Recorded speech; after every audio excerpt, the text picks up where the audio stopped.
Good evening, guys. Welcome back to the channel. It's your boy Sly Geordie, and welcome back to F1 23, my team Caremo, for the British and very first French Grand Prix in season 4. So yeah, here we are back for another live stream. And last episode we kind of got back into our feet just a little bit, catching up to Sergio Perez with the help, of course, of his DNF in Austria, but we also finished second in Canada. It would have been first, but I felt like, you know, giving that win to Lance Stroll because it is his home Grand Prix, and I felt he's done a lot for the team. It's, you know, I think we should repay him since we had to take the championship off him, of course, since, well, I didn't know he was going to try fighting me for it, but, you know, there he was. But yeah, we've let him have the Canadian Grand Prix win, but he is struggling quite a lot in terms of actually picking up strong points for the team, so much so that we are only 7 points ahead of Red Bull, and that is literally only because of Red Bull's DNFs this season. Their car doesn't seem to be the most reliable. Max Verstappen has had 2 DNFs, Perez just had a DNF. So we're quite lucky to be where we are right now. You know, Aston Martin, they're struggling a little bit because Théo Pourchaire is very inconsistent. But if they had 2 George Russells on that team, oh my god, they would be leading the championship easily. So we might be on top right now in both sectors, but we really need to start picking up the results, especially on Lance's end.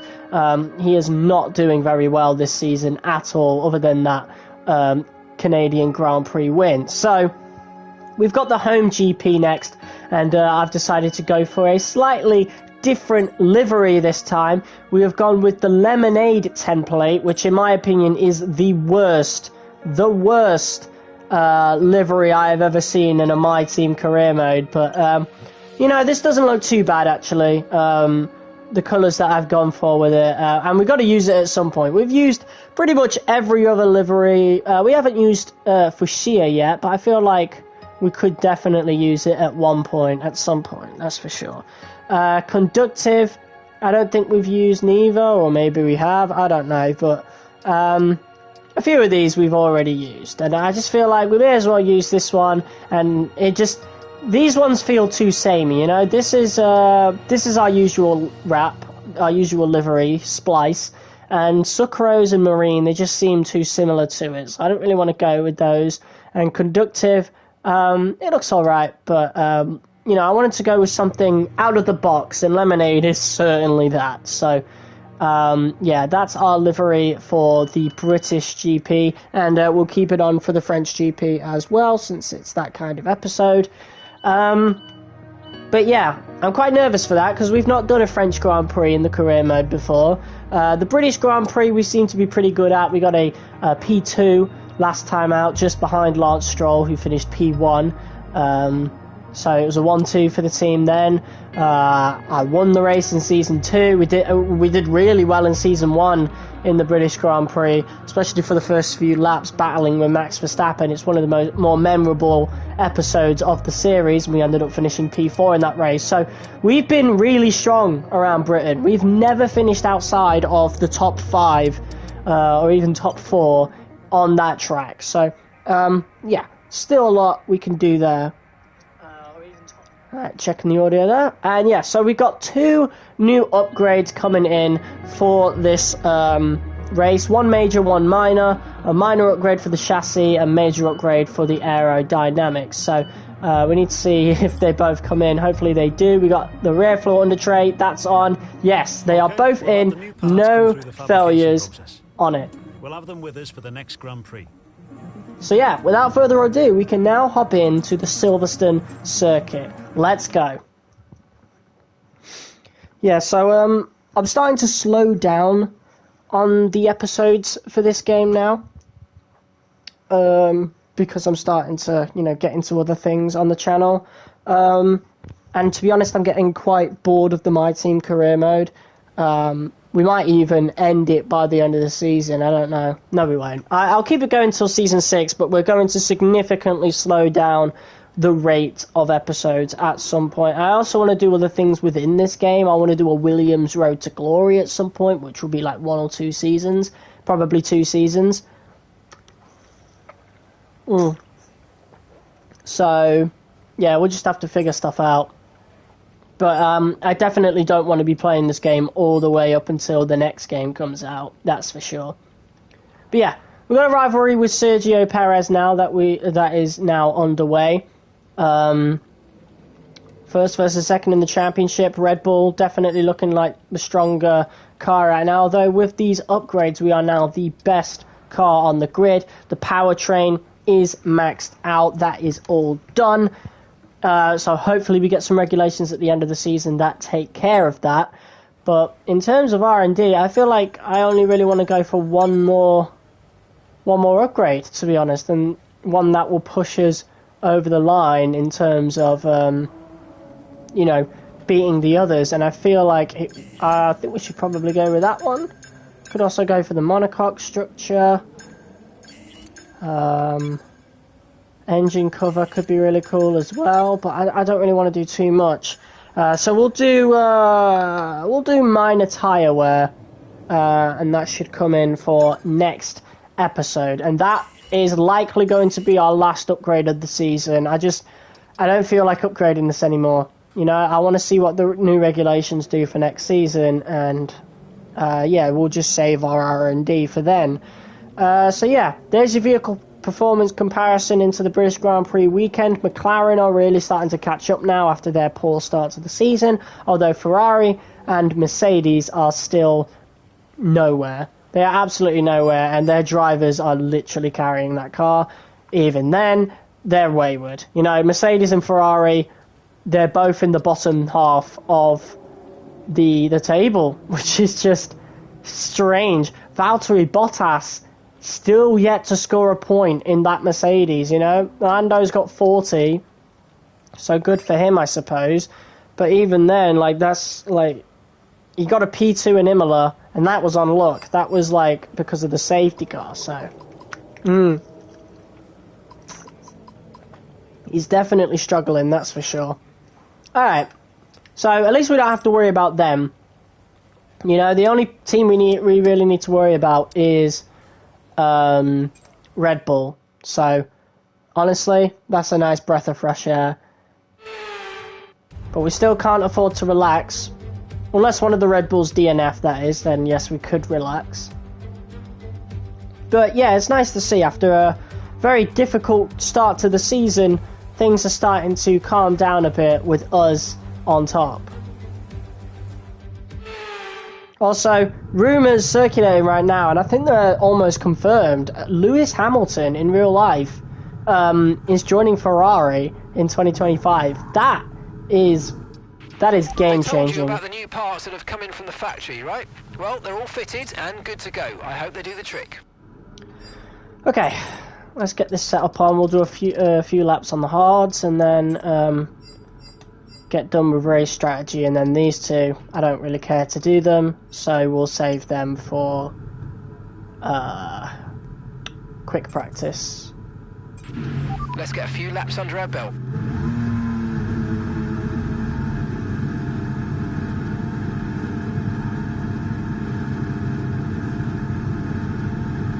There goes an Alfa Romeo and a McLaren. And off goes us with our special livery for the occasion. It actually does look pretty good from this angle, but other than this angle, the livery's kind of shit. But I mean, these colours make it look pretty good, so I'm fine with it. So that is Yuki Tsunoda in the McLaren, as we head out for our first laps of Silverstone.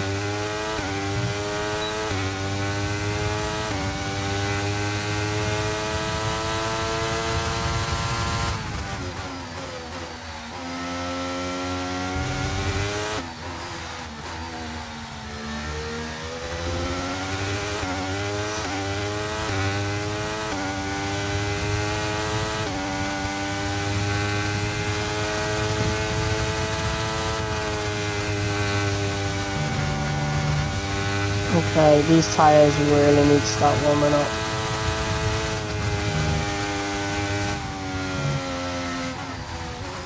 Yep. Very cold tyres currently.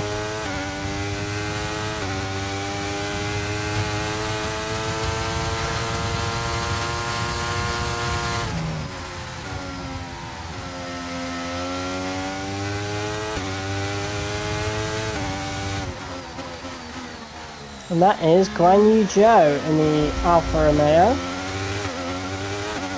Yuki Tsunoda came out the pits just to go back in. I'm starting to see that quite a lot from the AI. That's just really weird.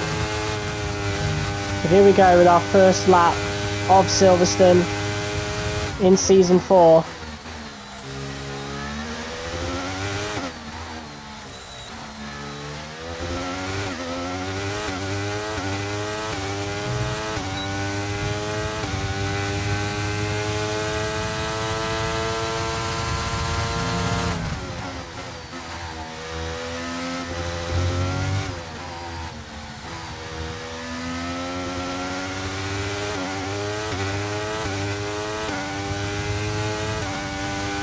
And so far, I'm not really sure if the hards are going to be viable. We might have to do a few setup changes, obviously, to make up for the fact that the car is different. It definitely helped us last episode, that's for sure, in Austria. So I'm not too unconfident. I'm not too nervous about it. But the hards definitely don't feel good currently.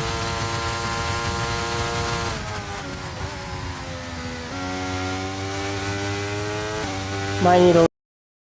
I don't know. Tyre pressure might need some work as well.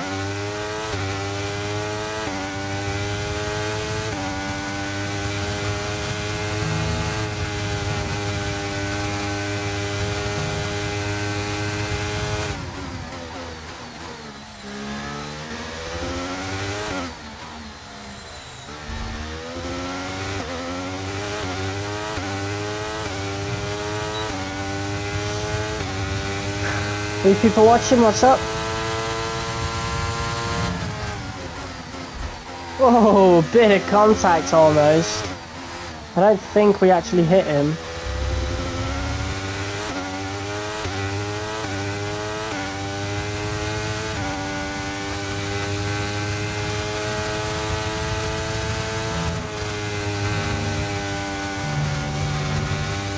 Yeah, these tyres are no good.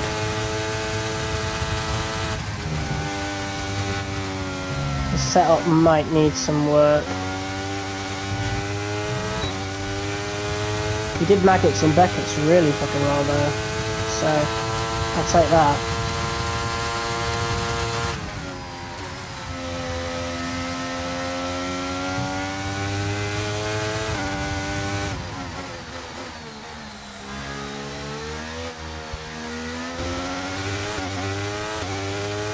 Alright, we'll do one more lap and then we'll pit for mediums. Ready for the race strategy program.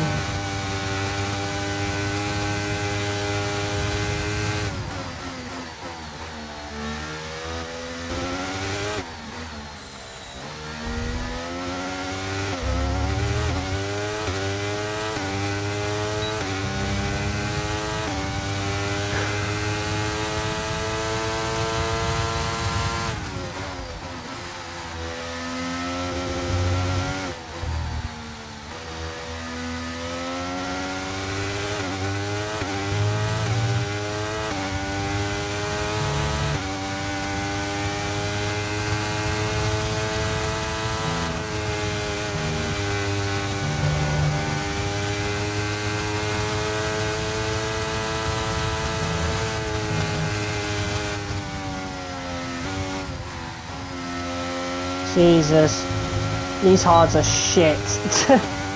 Okay. Right, let's have you in at the end of this lap, please. Yeah, these hards are not it at all. They are really bad. At least with the current setup, so we'll have to do some work on it. But I definitely do not trust the hards going into this Grand Prix. They very rarely make it around Maggots and Beckett's very well. Certain other turns are not very good neither, so yeah, the hards are a no-go for this GP, at least with our current setup.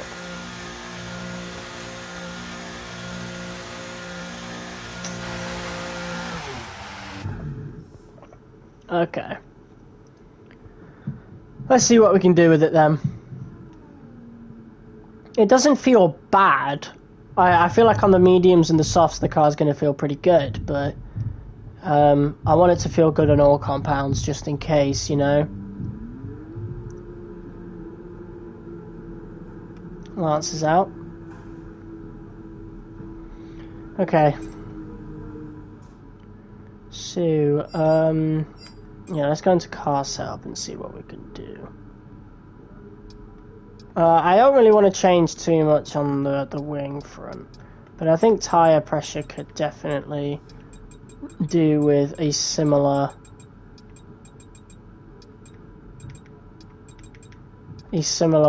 thing that we did in Austria. That's literally what we did in Austria, and I feel like that might come to fruition.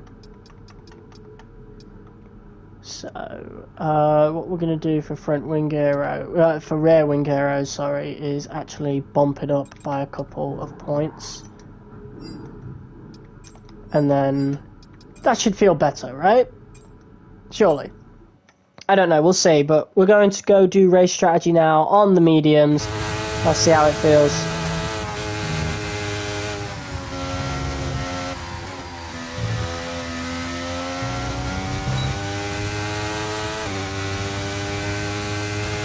Okay, give us some good, consistent laps, please. We're looking for good data that we can work into a race strategy. Alright, and we're actually right behind our teammate on track here.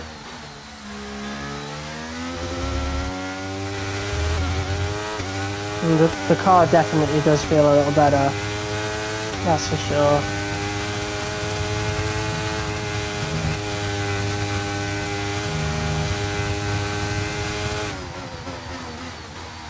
Lance is doing a proper lap.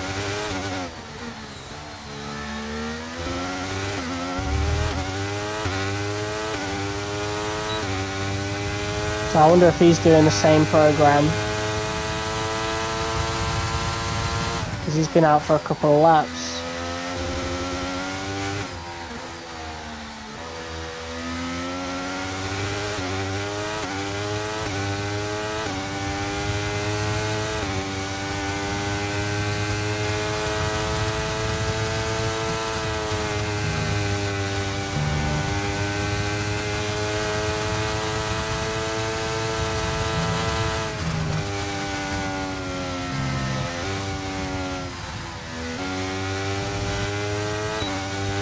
Okay, that wasn't the best, but it wasn't the worst neither.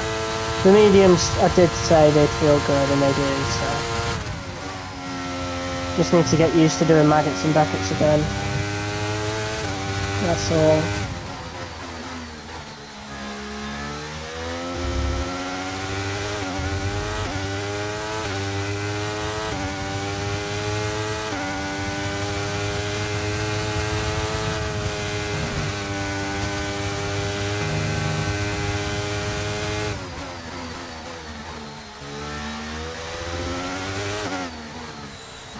We're actually quicker than Lance right now, and he's on the same tyres. I wonder if that's because they're worn or what.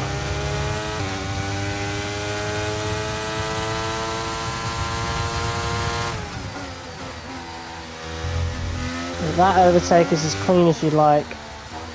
We did lose some time because it wasn't the optimal racing line, but you know. I don't want to get in the way of him too much, but he is not looking very quick currently. I don't know what's up with Lance. We've got him maxed out because of our facilities, but he's just not doing good this season at all.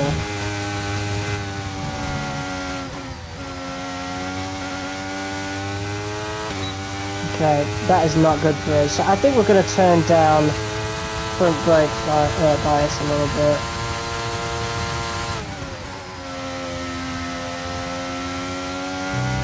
To see if that helps.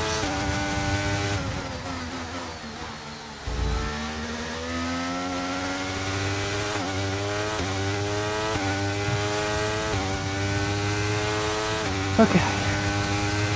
Yeah, the car feels really good. I'm really relaxed right now. Other than Maggots and Beckers. The rest of the track feels perfectly fine, so I think we just need a little bit of work on that section, and yeah, it should be all good.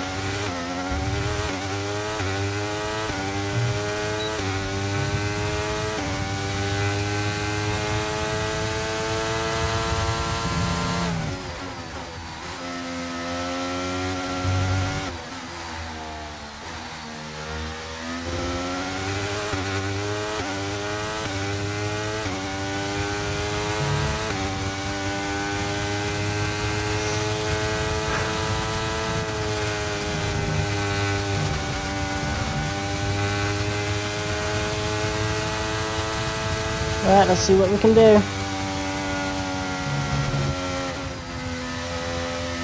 That was perfect. Let's go.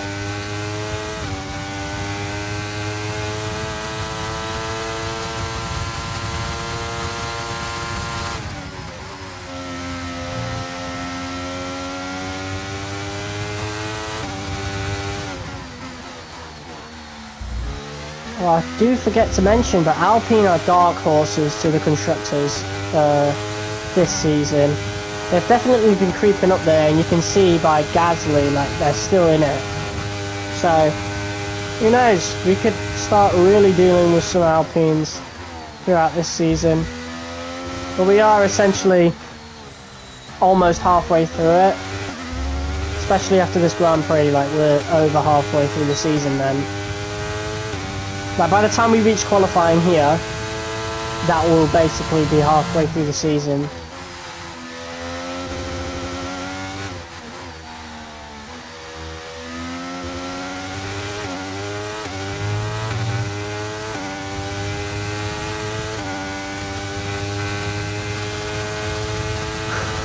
George Russell goes P2 in the mediums.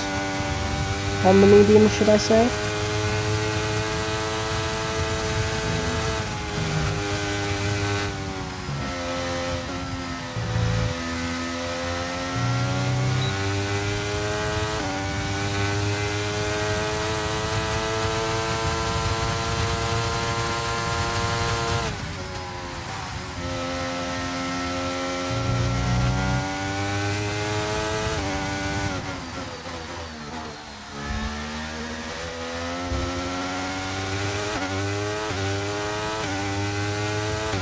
Okay, so maybe a little less on the front brake bias now. Let's see how that pans out for us on this final lap.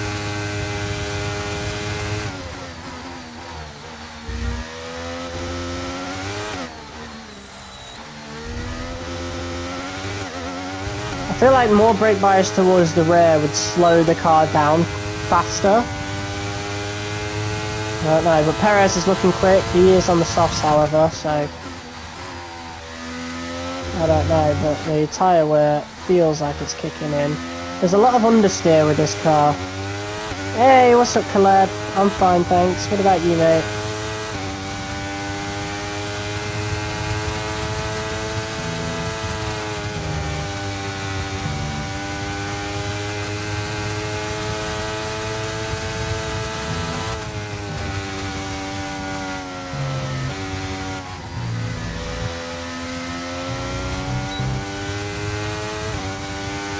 Alright, that was the last time through Maggots and Beckett's on a hot lap. Let's wrap up this lap and then go into the pits. Right, that corner there we struggle on as well, because the car just doesn't slow down quick enough for us to be able to turn as quick as we'd like. And that's just the problem with the car. I've got it on the lowest brake bias, so nothing I can really do. So come on back to the garage and I can take you through the numbers. And that is Oscar Piastri, I assume. We've already seen Tsunoda, so I'd be surprised if that wasn't Piastri.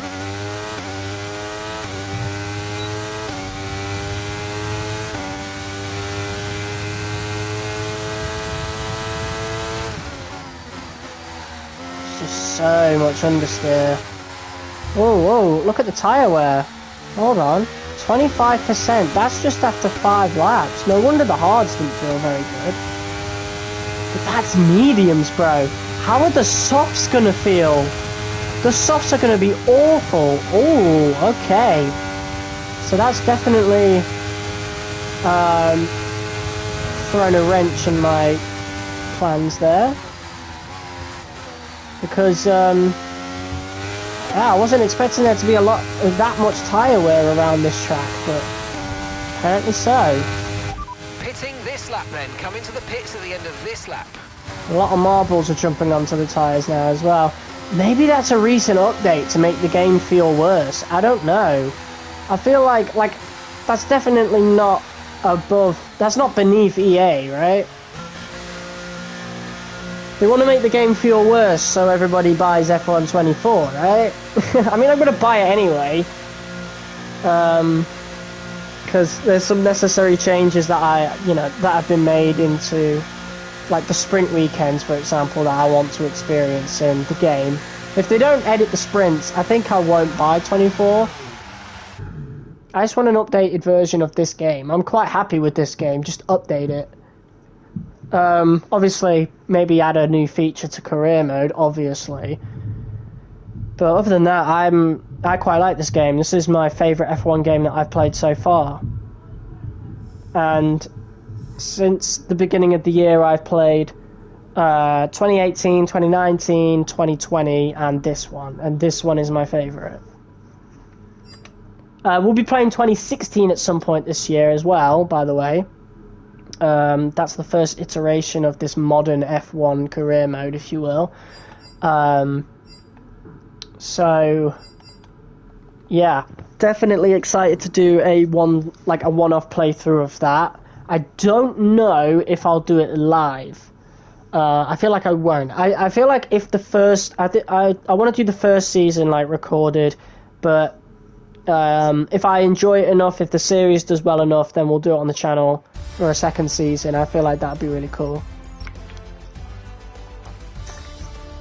Because like I said, I don't want to be playing this game all the way on the lead up to 24. I want to have a little break, obviously, because I know 24 is not going to be that different from this one.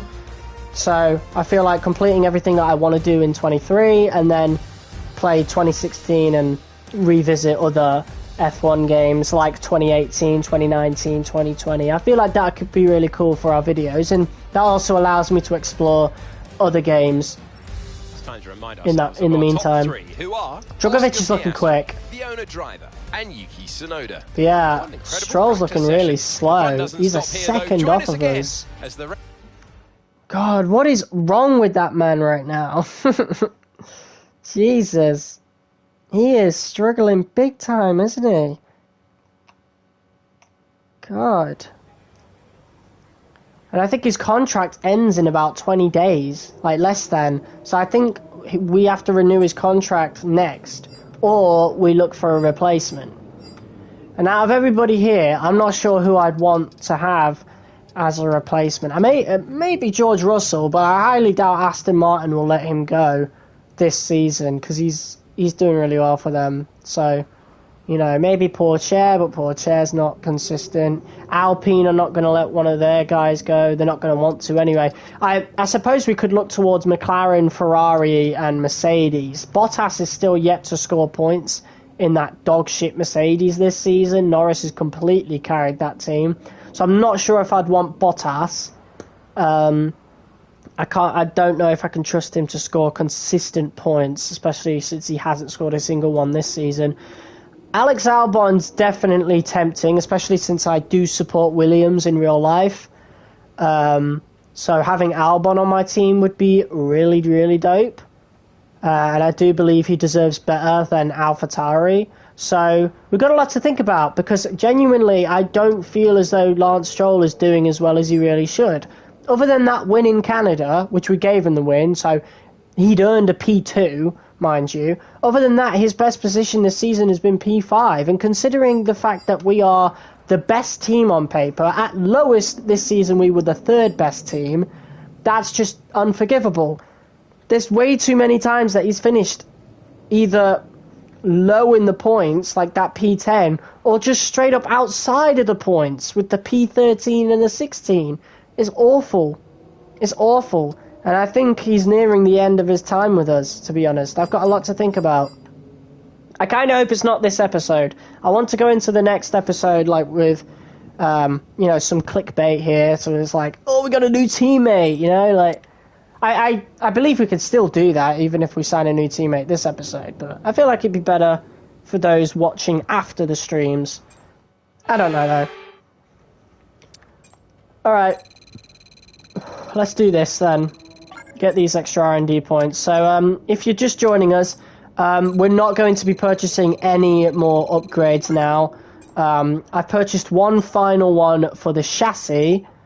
I think it's the chassis, and that's it. You know, I want to try and encourage regulations towards the powertrain as much as possible. And I think since we've got all the powertrain upgrades now, surely we'll get new regs towards powertrain. We need it. These cars feel awful, so it definitely needs it. I feel like we might get new regulations towards aero as well. I hope not, so we're leaving it. And durability, we're leaving that as well, so I don't think we'll get new regs towards them.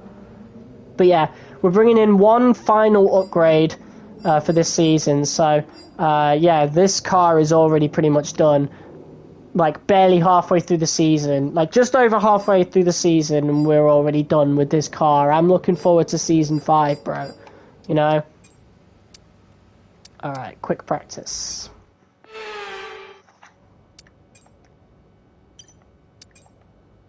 There we go. I want to get those R&D points as much as possible. Wow, even with 70% we weren't able to get it? There we go. Fuel management. We'll try this once. Yeah, okay, whatever. Ah, I accidentally pressed X. Yeah, well, that was a waste of time. And probably engine parts as well. Damn it. Okay, but we got as much as we could. We got all the R&D points we could, apart from 75 of them. So I'll take the 900 plus the ones that Lance gives us. And we're just going to be building up R&D points from this point forward. Essentially.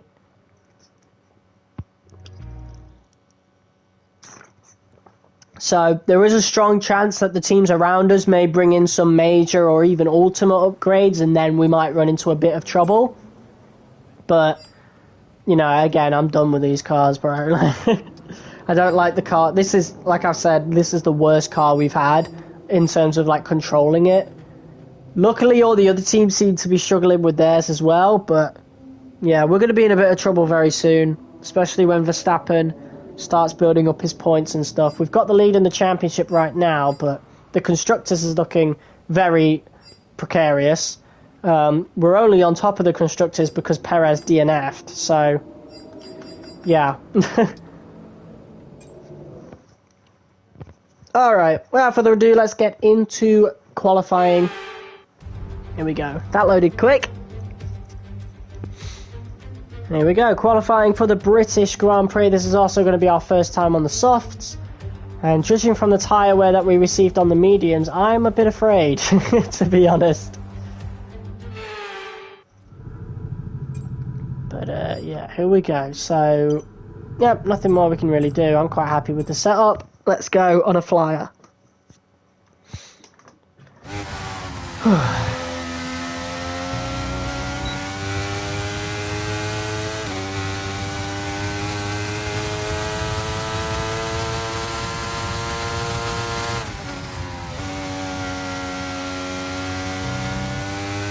Yeah, that corner is not good for this car. It does not like that corner at all. Anyway, here we go. First lap. First lap of quali.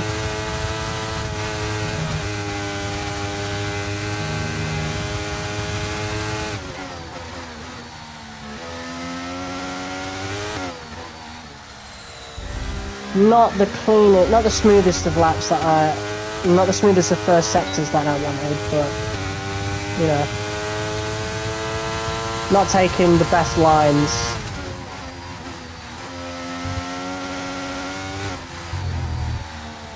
Yeah, we could definitely have a better lap than this, but this car does have a lot of understeer, that's for sure.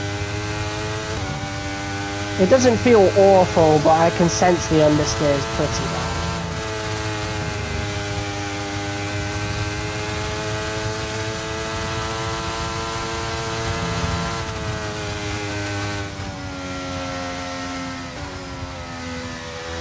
Just doesn't like this track, does it? Oh my god.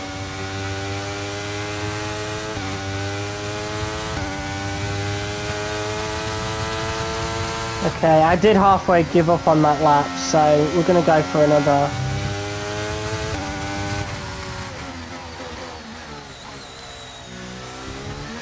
Yeah, we're going to go for another. Let's do that again. Still went quicker than Norris, apparently. I don't think he's set a lap for it though. Alright, let's try that again and see what we can do this time.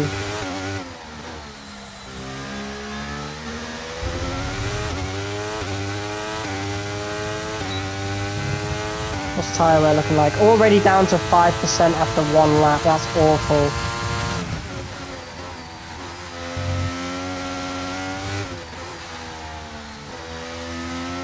Already almost 2/10 down, Jesus. I mean, we brought it back, but yeah, the tyre wear is ridiculously awful here. I don't think the softs are viable at all.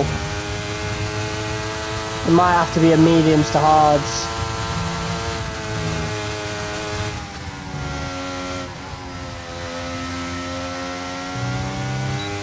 Okay.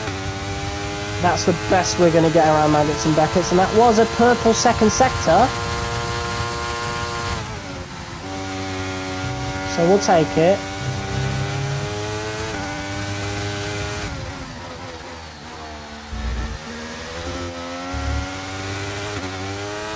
Alright. Okay, 124.0, that puts us on top. But the car feels awful, so definitely everybody else is struggling, that's for sure. Everybody else is 100% struggling. Like, no doubt in my mind about that. Okay. So, what's the times looking like for everyone? We're about 2/10 up on George Russell, which is a really good sign. Max Verstappen has not set a lap yet. He is setting one right now, so let's ride on board with Max. He's actually about to finish his lap.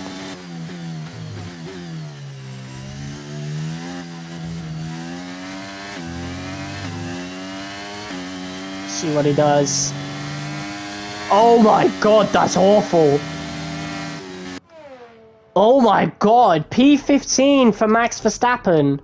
He's 1.2 seconds off. Is everybody struggling then?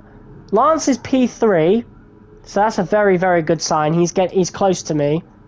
That's where we need him to be. He needs to do well on this race, otherwise I am heavily thinking of replacing him with Albon. For sure. Honestly. Lance can kiss his contract goodbye if this home GP does not do well for him. But that's a good start. Him in P3. Max P15 for some reason. I don't know if Verstappen just went for another lap. No, he didn't. I don't think we need to go for another lap, but we'll go for one regardless in the last 4 minutes. Right, let's go. Alright, so this is our second and final lap around Silverstone. A few people in front of us already. Oh god. What's the AI gonna do? Let me take control, please. God, it gives me so much anxiety because of what we've experienced in the past. We've got some wear now, and that would be for the MGU-H and the turbocharger. So that's not a good sign. Max Verstappen is right in front of us. We're going to click on Hot Lap now and see what happens. Lance is in front of us as well. So let's see what we can do. I'm not too worried about this lap, even if it doesn't go well. That was a good turn one.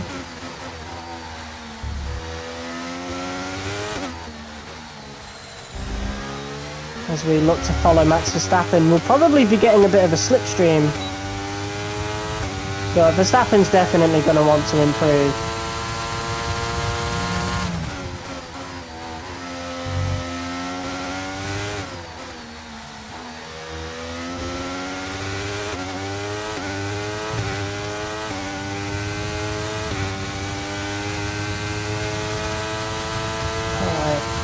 Lap's looking really good. We're actually improving here, so I think we might have pole position wrapped up.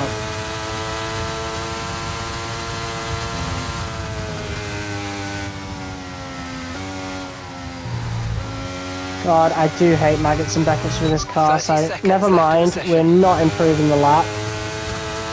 That was awful.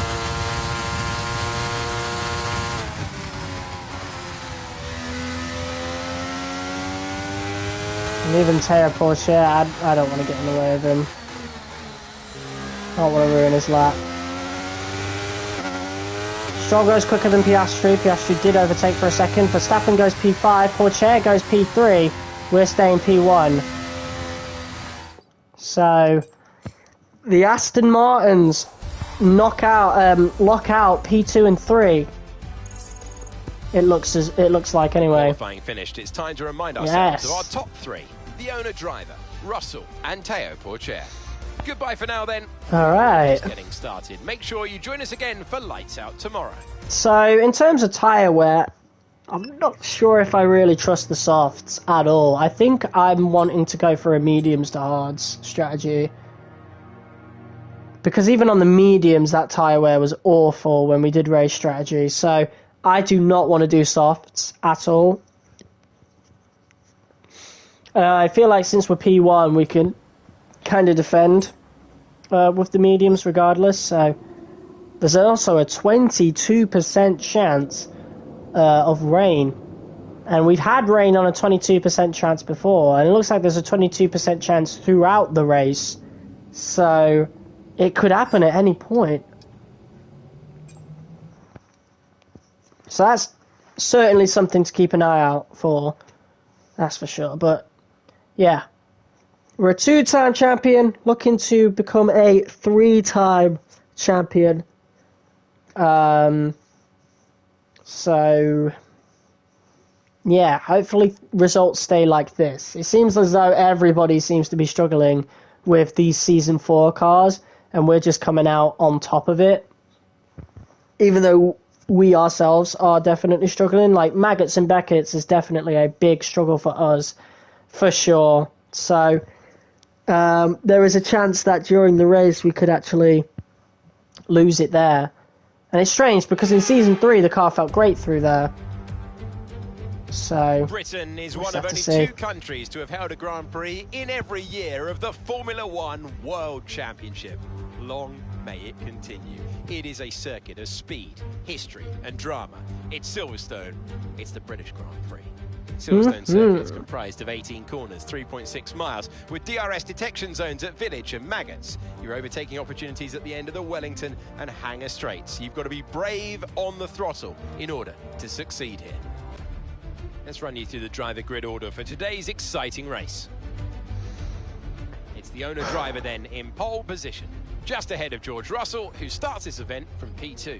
Considering the rest of the grid, we have Teo Pourchaire, Stroll, Oscar Piastri, Verstappen, Norris, Sainz, Perez, Tsunoda, Leclerc, Ocon, Magnussen, Gasly, Sargent, Joe, Drugovich, Albon, De Vries, Deruvala, Liam Lawson, and Valtteri Bottas begins the race from the back of the grid. God, it's such a bad season for Valtteri. Go down to the track. He's doing awful this season. I don't think Mercedes will be keeping him. Great to have your company. There's no weather to worry about here. What will be going through the drivers' minds as they finish these last-minute preparations? Well, I imagine they'll be starting to feel the adrenaline as they anticipate the rundown into Turn 1. A bit like preparing to go into battle. The unknown situation will bring nerves, but that's a good thing. It will keep them focused on the moment and on their surroundings as we build towards the start of the Grand Prix. Alright, so we're definitely going mediums to hards. I do not want to start on the softs at all. It's not even that much slower. That's the worst thing. Right, yeah, well... Oh, my God. Yeah, it really isn't that much slower, and I guess most of the time on those softs are made up for in the first lap. So it really doesn't matter regardless, since we're starting P1 anyway. Oh, God, that's awful. That's absolutely stinky. That's bad. Okay, we'll go with the 19.7. And yeah, that's pretty much all I want to do here. So let's start. Let's see what everybody else is going with, because we're going to dominate this Grand Prix if everybody's going with the softs. They're going to struggle so much. As we near ever closer to the start of the race. Yeah, so Perez and Verstappen, Red Bull are looking smart. Well, we'll soon find out. Norris and Piastri, they've gone with smart options as well. Hards and mediums. Everybody else has gone with the softs. Awful decision. The drivers and teams making their final preparations. That's an awful, awful decision. We're going to eat them alive, bro. So I want to get a win here for sure, because I'm very unsure about what could happen in the French Grand Prix, because I don't have a setup for it. I really haven't done it much in this game because I don't like the track all that much. So yeah, we're going to struggle on that Grand Prix for sure. We might anyway. Let's just see what happens. Here we go then, up to 5 red lights. Here we go. And we are underway here. I'm going to look to cover off George Russell, as he does have a good start on those softs, that's for sure. There's a yellow flag behind us. And a virtual safety car. Your delta's negative, which means you're going too fast. Reduce. What happened?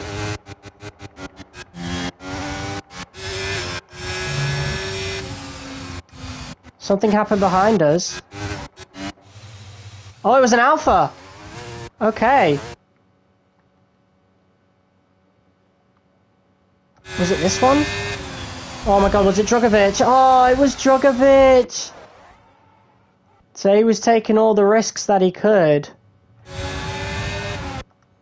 Yeah, he was trying to go around the outside of his teammate Guan Yu Zhou. Look, it was 4 wide into turn 1. That just doesn't go. That does not go at all. I wonder if there's any more casualties going into that one. So, he does actually end up getting past Guan Yu Zhou just about, and get sandwiched pretty much by the AlphaTauri. I feel like he could have escaped that, and I feel like the tyre exploding like that is a bit unrealistic, but he crashes into the AlphaTauri of Alex Albon, and crashes into the AlphaTauri of Nick De Vries, although it doesn't look as though Nick De Vries has sustained any damage. I don't know. We'll have to see. But Felipe Drugovich is out of the British Grand Prix, as this virtual safety car is called on the first lap, which is definitely going to help those soft cars a lot.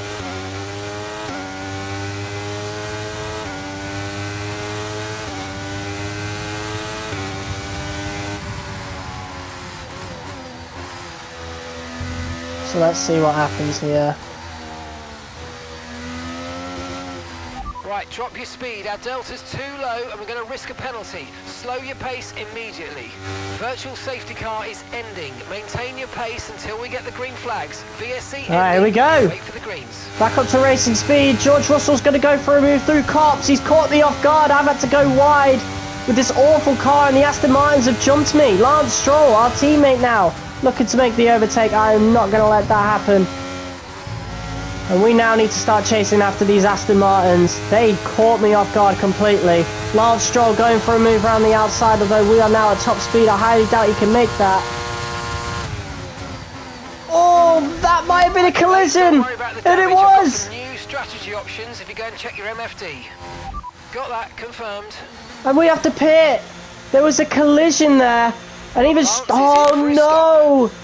It's a complete and utter catastrophe. Let's get a replay of that. We're unable to. But it looks as though Lance also smashed his wing into mine. There's a big collision there. I think there was a bit of a collision between Théo Pourchaire and George Russell, and Lance Stroll decided to go down the inside for some reason instead of backing out of that, and now we've both got a pit. There's going to be a double stack. I mean, that's your own fault, Lance.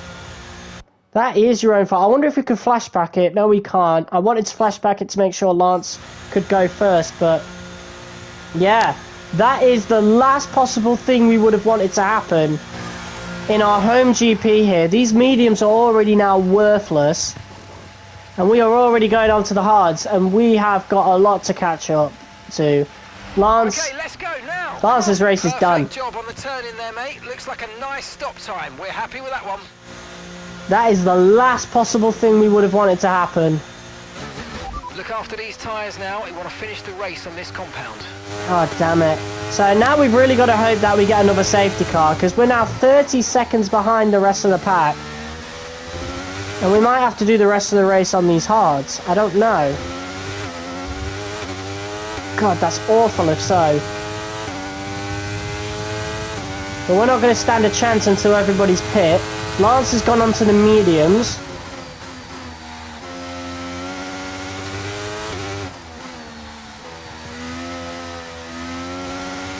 Let's use overtake and burn off some of this energy. Got no choice but to burn off the energy. This is an absolute tragedy at our home Grand Prix. The last possible thing we would have wanted to happen, other than a DNF, I suppose. But I don't even think we could claw this back.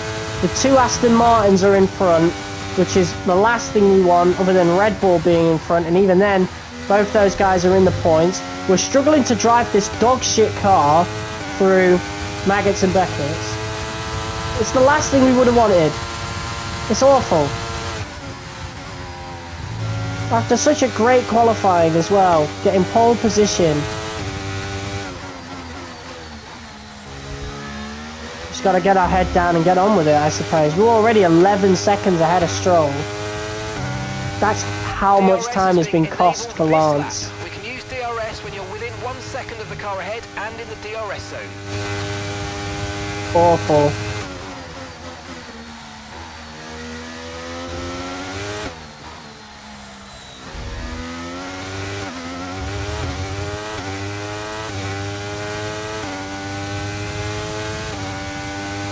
So I did say Lance needed a good race, otherwise I might replace him, but quite honestly, I don't know. I don't want to say it's his own fault. He was just going for a move that... I genuinely think that was George Russell's fault, or it might have even been Pourchaire's fault. Something happened between those two at the start of that corner. I wasn't really paying attention to it. I was paying attention to what Lance was doing, trying to overtake us down our left side, and somehow he tried to switch backwards, so I think it could be his fault, because why was he trying to switch backwards like that? I don't know. But I think we're definitely going to have to pit another time, and we're going to add more onto the downforce for that, that's for sure. But yeah, right now there's nothing we can do except drive. And it's awful, because I was just saying at the beginning of the episode that we've never finished outside of the top 4 for our home GP. And it's that episode where I point that out, where we're actually going to finish outside of that, unless we get another safety car. Oh, it's awful.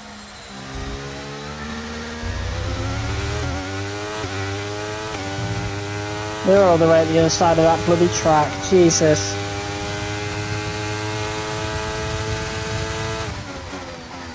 I just don't know how we can recover from that, to be honest. Lance should have known better, to be honest. I don't know why he tried to switch backwards. Even if we got took out of the race with the front wing change, Lance didn't need to. Lance did not need to go for that move. He could still be going for the win right now. But no.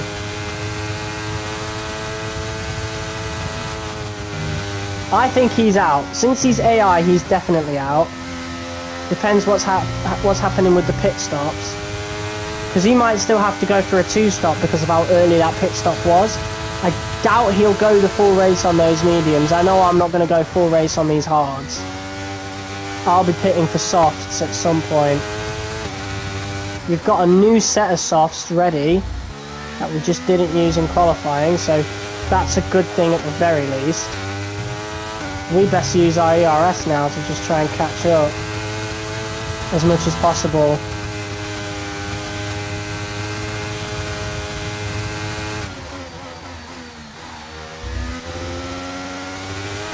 Gap to your teammate behind is 9.7 seconds. He is catching up at the very least. He is on a quicker compound. But I highly doubt, I don't think either of us are going to get points.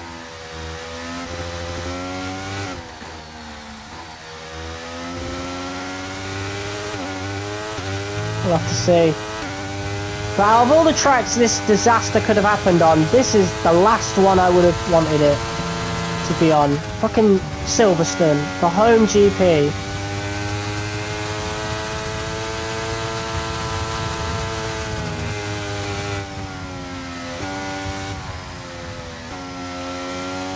These hards are awful.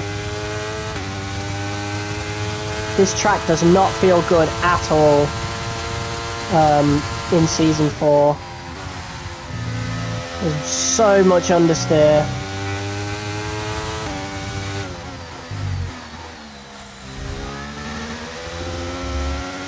Yeah, I might even need to add a couple more clicks onto the downforce, to be quite honest with you. At least we got fastest lap. That's because we were burning ERS for the most part, and, you know, we're in clean air.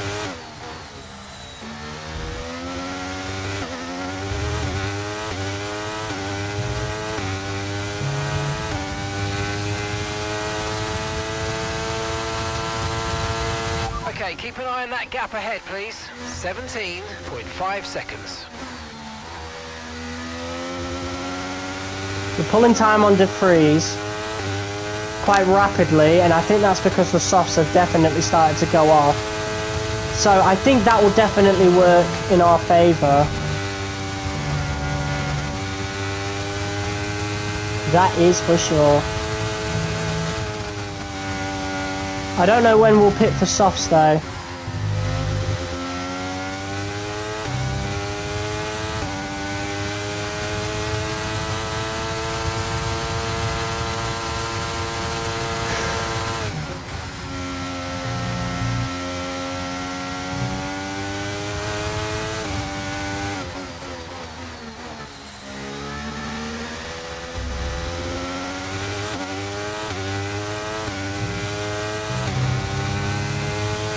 Okay.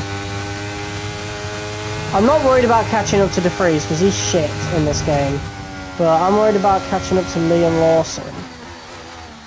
Because I think he's still getting... How is he 10 seconds ahead of Nick already? Did DeFries have a crash? He can't be that bad in the game, surely. He wasn't that bad in real life. The game just really doesn't like him. Well, he's not supposed to be there, to be fair. But my save file started before... Like, my save file started as the game came out, so... You know, but we are pulling on him quite a lot. But it should be time within the next couple of laps for people to start pitting, which means we can catch up. And then we can get to work on perhaps making some overtakes, but even then we're going to be at a disadvantage with people being on new tyres.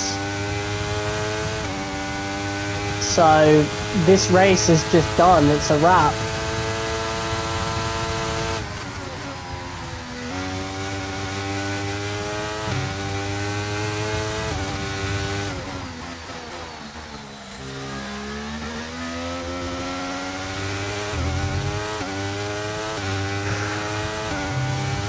Really, really hoping for another safety car.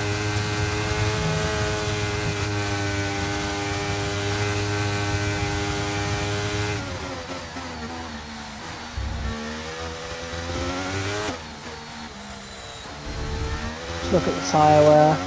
It's fucking awful. It's really bad. Why did the AI choose to go on softs?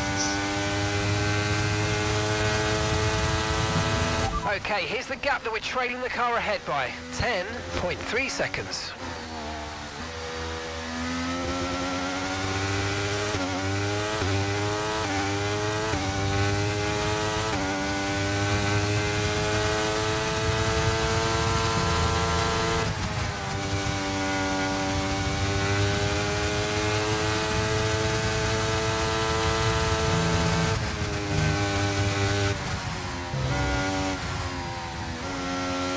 Alright, first people pitting now. Deruvla for Haas is now in the pits.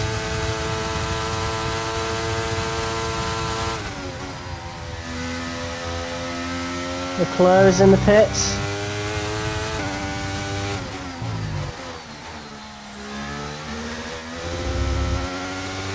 Albon's in the pits as well. Yeah, so we're overtaking a bunch of people out of here. That's good.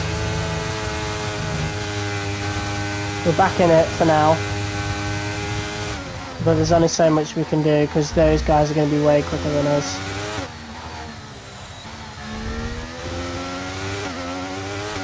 Sucks, man. In the home GP as well. Like, jeez.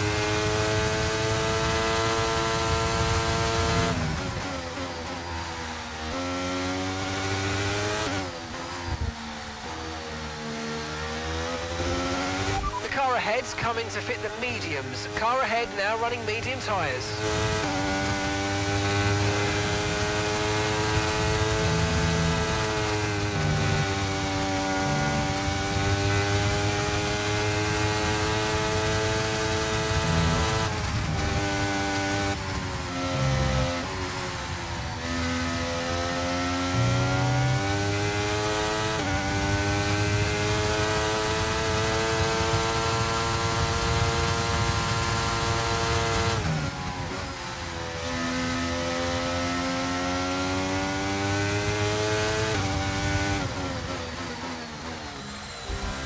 Right, Nick de Vries now in the pits.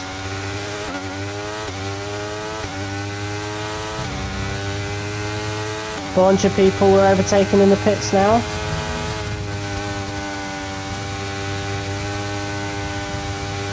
So, on overall pace, we are back in it.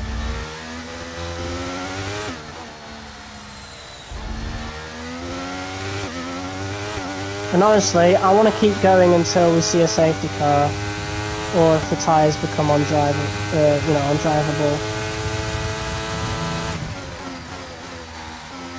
Yeah, we'll just keep going for a safety car and we'll only pit really late if, you know, we need the tyre change.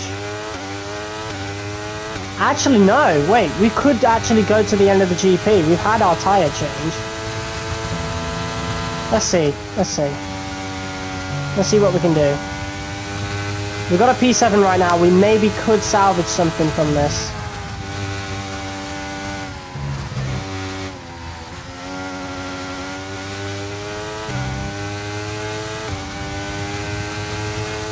Hopefully.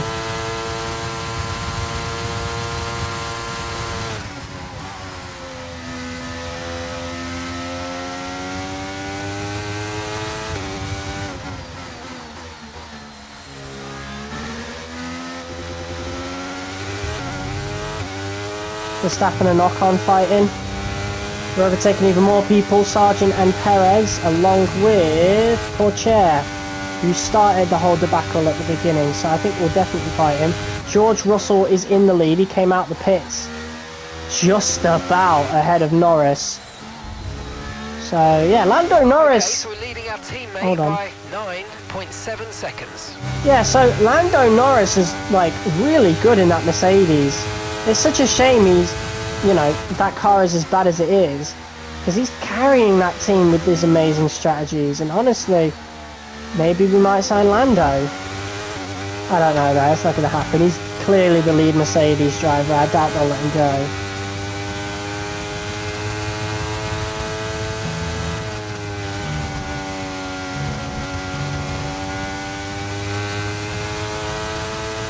Yeah, Pourchaire's now on the hards. I'm going to fight him quite a bit because, yeah, I'm quite mad at him for starting that whole debacle that caused us to lose out. Something happened between him and George Russell that caused the crash.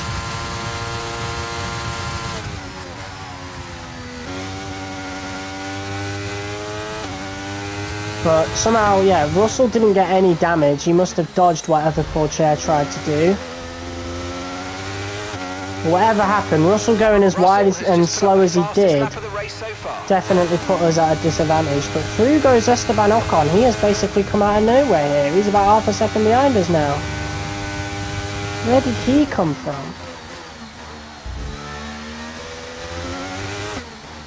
Right, I feel like we can definitely score points at this point in the race. So if we stay on the hards, we'll see what happens. Be aware, these tyres need to get us to the end of this race.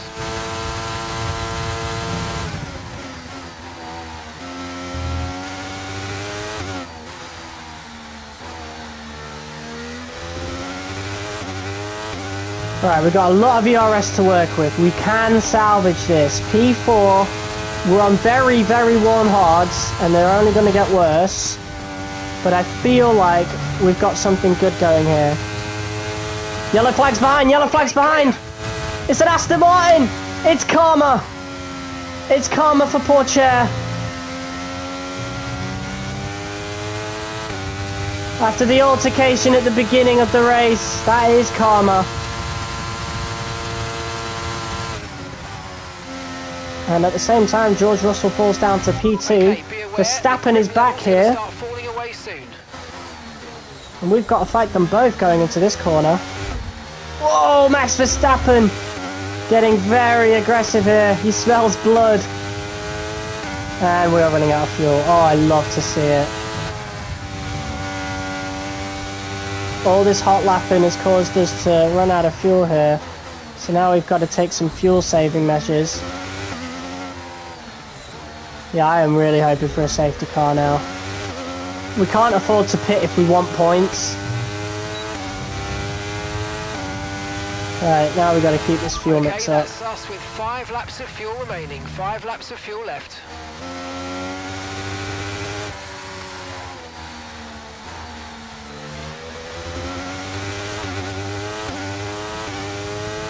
Alright.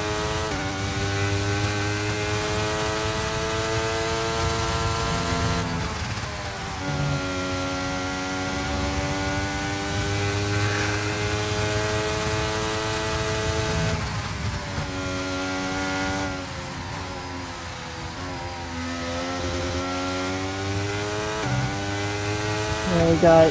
Oh my god, there's a full DRS train behind us. I'm going to try to take the outside as Esteban Ocon makes the overtake. Whoa! What are you doing? Yuki Tsunoda. There's a bit of a receipt for you. Yes, we've took damage, but I'm not having that. Absolutely not. The underbody's taken some damage. You might start to notice it soon.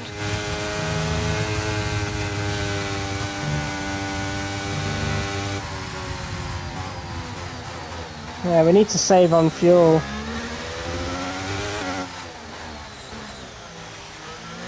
There we go. Nice little overtake there.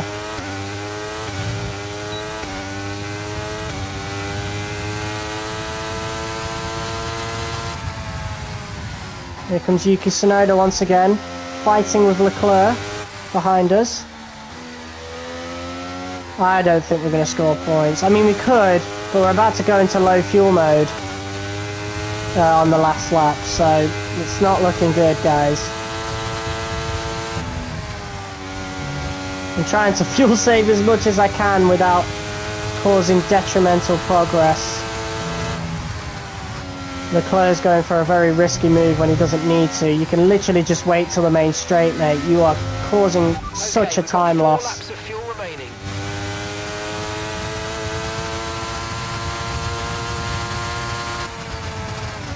Wow.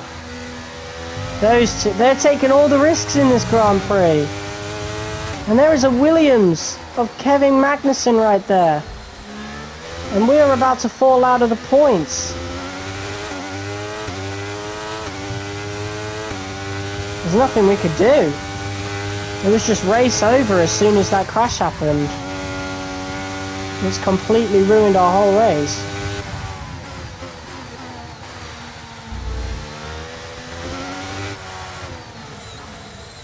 I'm going to try and do... Oh my god! What is this AI doing? They are so aggressive in this race. Magnussen now defending against Bottas. Got a lot of spare energy. Okay to use your overtake button. And Bottas is completing the overtake.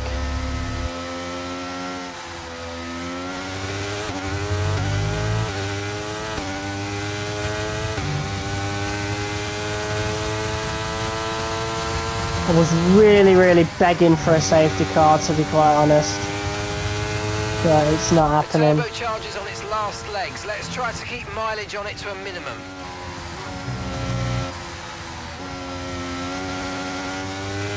Valtteri Bottas is about to make an overtake, and he is going to get his first points of the season. Good for him. In that absolute shitbox of a Mercedes. The two Williams are behind me. Okay, we think the underbody's incurred some slight damage, but nothing too serious at the moment. Just be careful. Magnussen's trying to switch back. I am not going to let that happen. Oh, is that DRS failure? Everything's going wrong!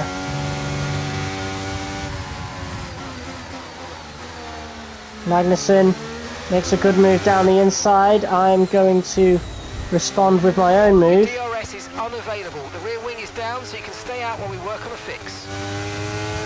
Alright, there we go. It's over.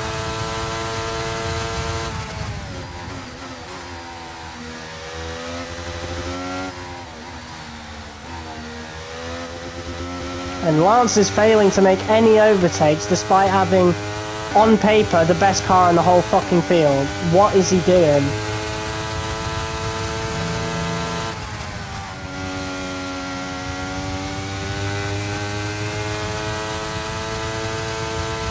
We've only got 2 laps of fuel left.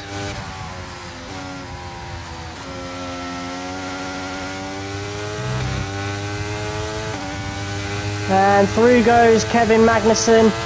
We've got the same engine, so it's really not going to be that different in terms of overall pace. I'm going to try and defend against him still.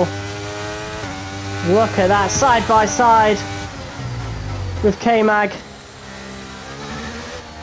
And we are going to come out on top for now, but it's just a matter of time until we hit low fuel mode and we lose the position anyway. 2.6 seconds.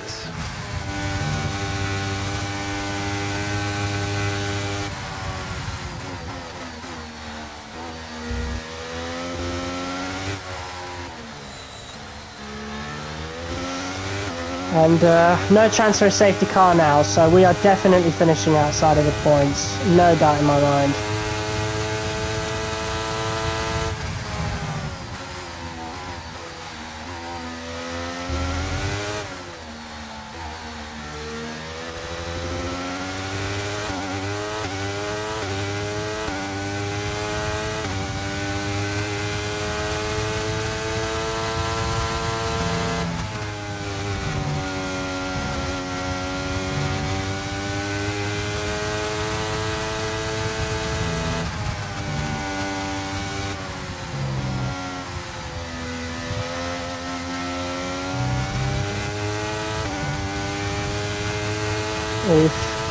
Hey, what's up, Fernex?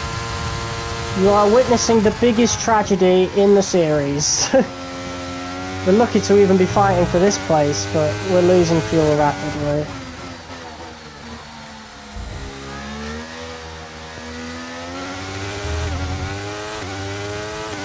Hold on one moment.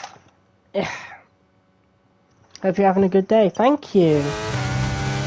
Okay, this is your final lap. Final lap of the race. Final lap. There is a good there's a chance. 5 seconds. But we're running on low fuel.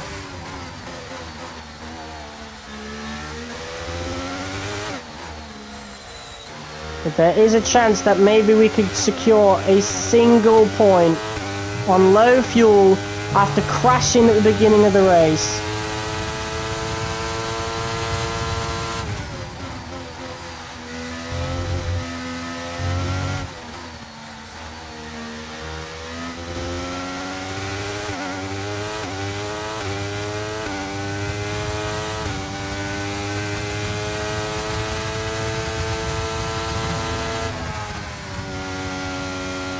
Alright, here we go then. Worn hard tyres. Everything's gone wrong in this race, but we might just be able to secure a single point. Which is kind of impressive considering everything we've dealt with. One lap of fuel left now. The tank's pretty much empty. And it's done. Just as I was saying that. There goes Kevin Magnussen. There goes Logan Sargent. We are out of the points. We did what we could, but we desperately needed a safety car. I don't know where Stroll is at all. He is wayward. Everything went wrong in that race. And that's the end of the race. Jesus.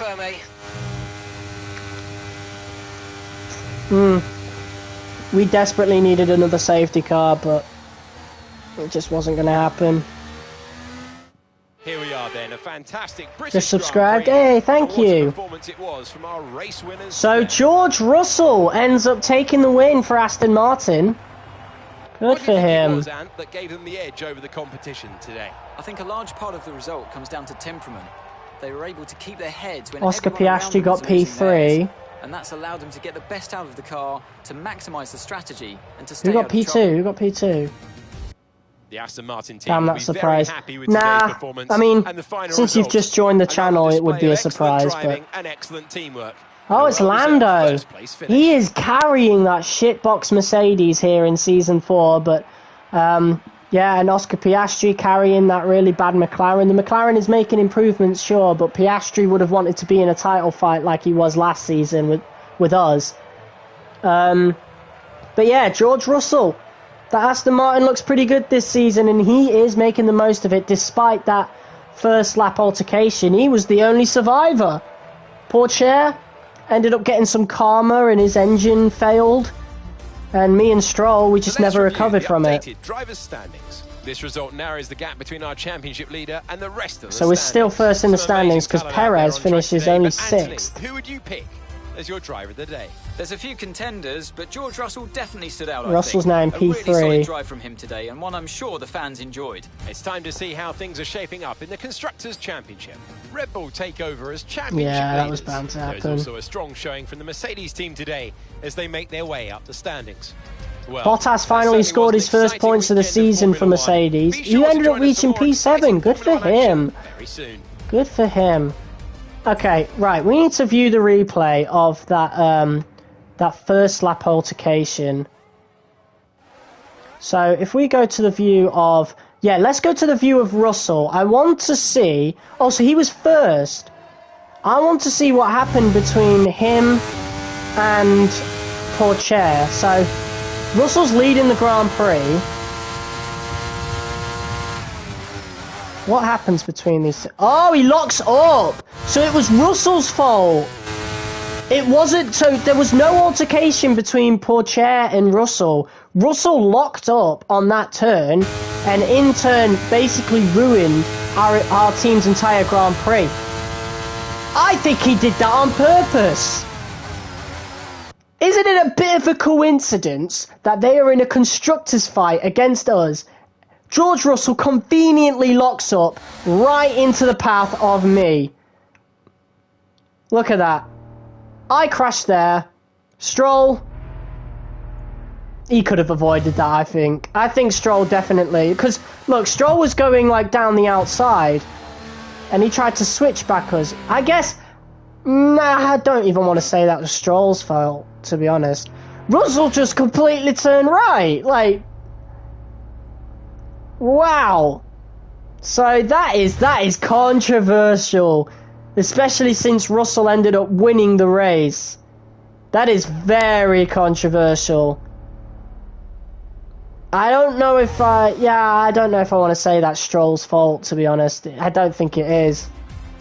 That is awful, though. That is absolutely awful. Jesus. And yeah, our front wing went off. Stroll's front wing also went off. Wow.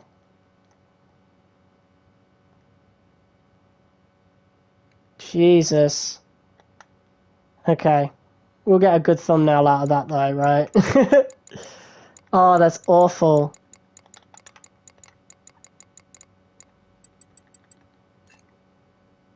Good photos there. Yeah. It'll make for a good title as well. That is shady as all hell from George Russell there. I feel like the shutter speed could be a bit lower. Jesus, that is shady. I cannot believe that. I went through that whole race thinking Pourchaire had done something to Russell. But all this time, no, that wasn't the case. But I feel like there was definitely a strong chance we could have still got points in that race, but I didn't do well in terms of fuel, unfortunately. We scored the same amount of points as Perez in that one, though. What is Max doing, though? How come he didn't win? That Red Bull's been awful for him. He's not won since Season 1. He won the Season 1 championship, and then lost it to me in Season 2, was nowhere in Season 3, and oh my god, we received absolutely no money from the sponsors. Just an absolute disaster all the way around. Yeah, his Season 3 Red Bull was really bad. Actually, no, his Season 2 one was as well. Yeah, he's just been dealt really bad cars for that team. So now we've got a contract renewal. And I don't know how I feel about renegotiating with Lance. He's just not been good for us this season. At all. I don't know. Do we want to keep him? We've had him since Season 2. He was good for us in Season 2. He scored points for us on 2 occasions. And then Season 3, he was literally in a title fight with us, and we won the Constructors' Championship very easily. But I did say if he didn't do well in the British Grand Prix that, you know... But it wasn't exactly his fault, you know? So, I don't know what I'm going to do. So we're going to renegotiate, but we're going to put it on high risk. If he accepts the offer, we're going to pay him less, basically, judging from this. The high risk is paying him less. So, we're paying him less because he's been woeful this season. So, is he going to accept it? Yeah. I think he agrees with us. He's not been the best this season, and that's pretty much his punishment. So, yeah, Lance Stroll signs with us for the rest of the season. We are going to get a new driver for next season, though. Don't worry about that.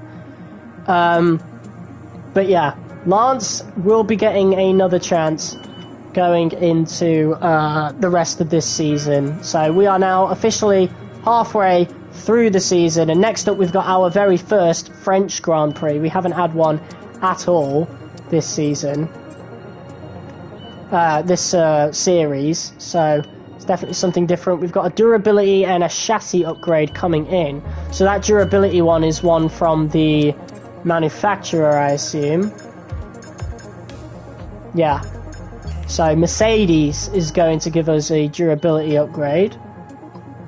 It's time to put in a new MGU-H and a turbocharger, I think.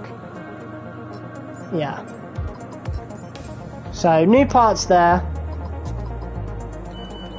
And we are now going to get into our very first French Grand Prix. New upgrades in.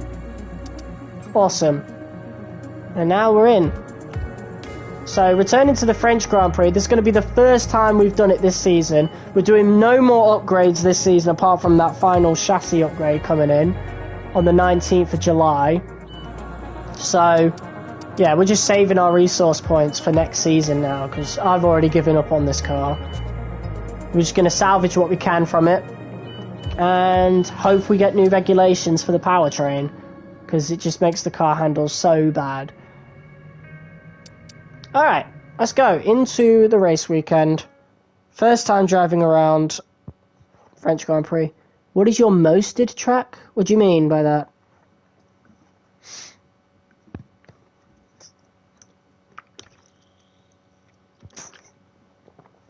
Alright, redemption time. We need to do well in this Grand Prix. Oh, and practice 2 and 3 are absolutely pointless. That is a great start. I love it. I don't.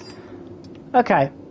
Qualifying's got a decent chance for rain. Also, the end of the race does as well, a 35% chance. Oh, my most hated track. Probably Jeddah. Yeah, definitely Jeddah. For sure. Okay, so we're going to do track acclimatization and race strategy in this one. In this practice session. And we're going to try our best to learn this circuit with this car. We've never driven the French Grand Prix circuit with this particular car. And there is Felipe Drugovich in his Alfa Romeo. His helmet really does suit that team.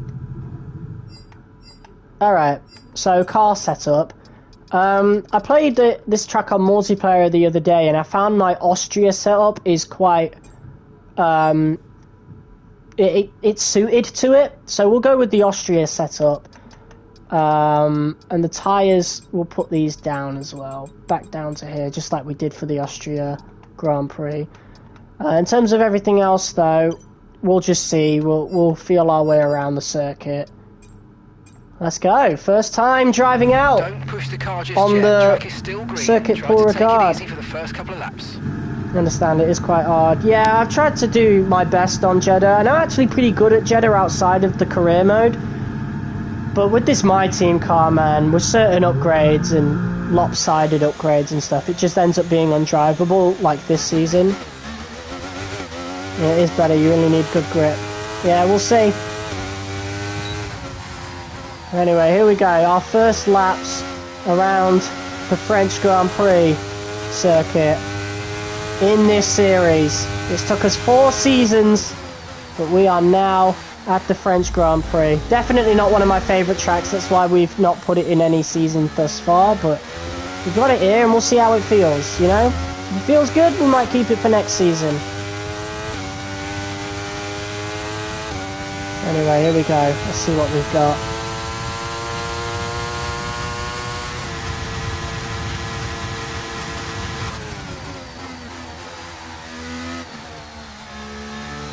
Hate Monaco, turns are so hard and no space to pass. I'm actually pretty good at Monaco. We're not doing it this season because the cars are getting like really bad now, but for the previous 3 seasons I did really good at Monaco, and I think I won all 3 Grand Prix, so yeah. I got nothing to prove when it comes to Monaco. We don't need to do that for a while. I'll bring it back for the last season, but for this season and season 5 we won't be doing Monaco. But season 6 will be our last season on this game. Although I do plan to do a Williams Road to Glory at some point, but other than that, yeah. I want a few months off of F1 content before F1 24 comes out, because I don't want to get burnt out.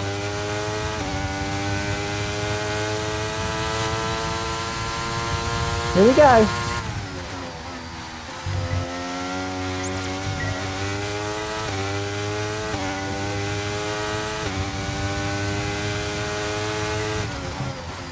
Oops, braked way too late then.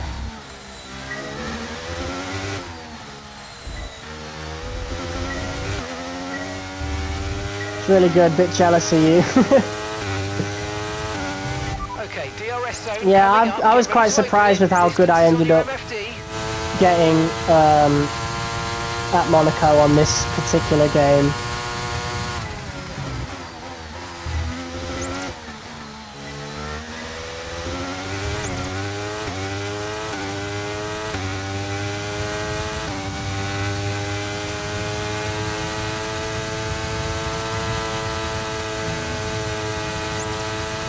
Yeah, the car doesn't feel awful. Although I feel like making some extra downforce changes might be worthwhile. Where are you from? I'm from the UK.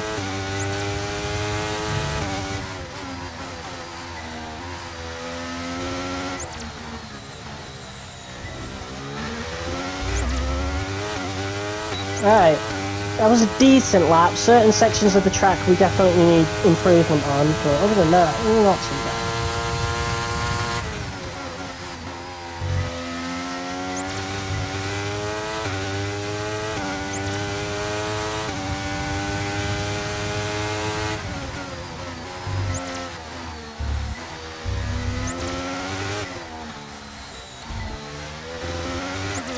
Okay, nice. Should have known from the accent.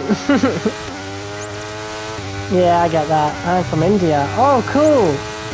Then you would like to know that your Indian Formula 2 driver, is actually on the grid. Darivala is on the grid for Haas, and he's already scored his first points this season. He's done pretty well for someone in a Haas.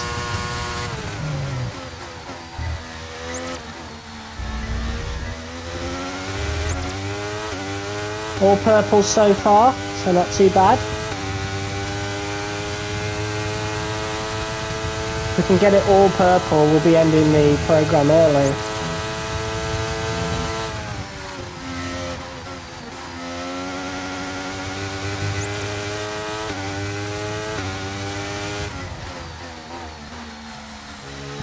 Well, never mind. God damn it.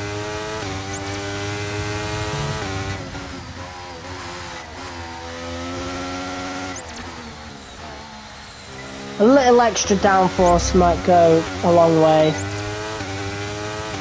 Other than that, the car feels fine.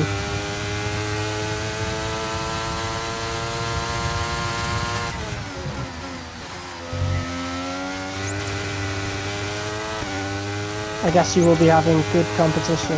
Yep.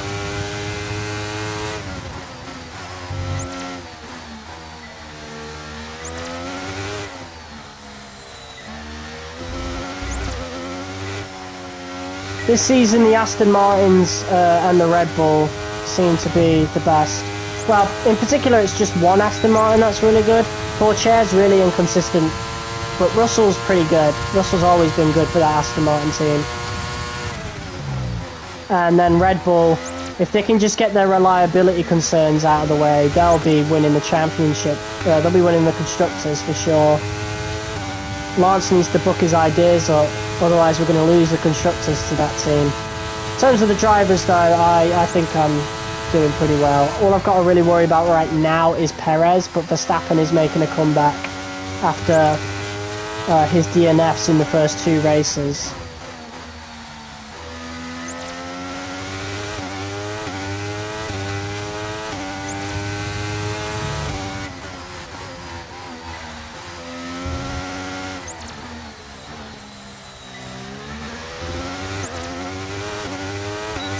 By the way, can you guess I got the suggestion of your live?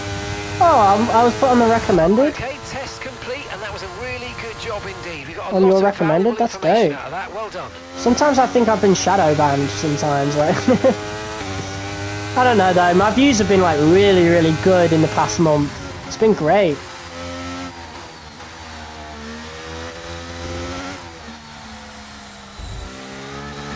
Yeah, so all I gotta really worry about is the Red Bulls and one Aston Martin, but I do still need to be wary of Pourchaire because on his day he can be pretty good. He caught me off guard in the Australian Grand Prix, so Confirmed. We'll receive it you can at the still end of this happen. lap. Right, we are going to spend a bit of this ERS so the MGU-H doesn't get too hot with all the ERS that we're holding. Or, no, that affects the energy store. If we use it too much, it affects the MGU-H, but I don't want the energy store to get worn either, so we'll just spend a bit of that. Maybe blow up on YouTube one day. I doubt that's going to happen. I've been on YouTube for 7 years now. Okay, I just do this for fun. Now. I do this for fun now. I've got no hope of getting famous or whatever. Here we go then. Alright, the track doesn't feel awful and the Austria setup seems to be a good fit. They're very similar tracks, to be honest, in terms of their straight, you know, the main straights and the braking zones. So, yeah. Just a bit of extra downforce is needed, that's all.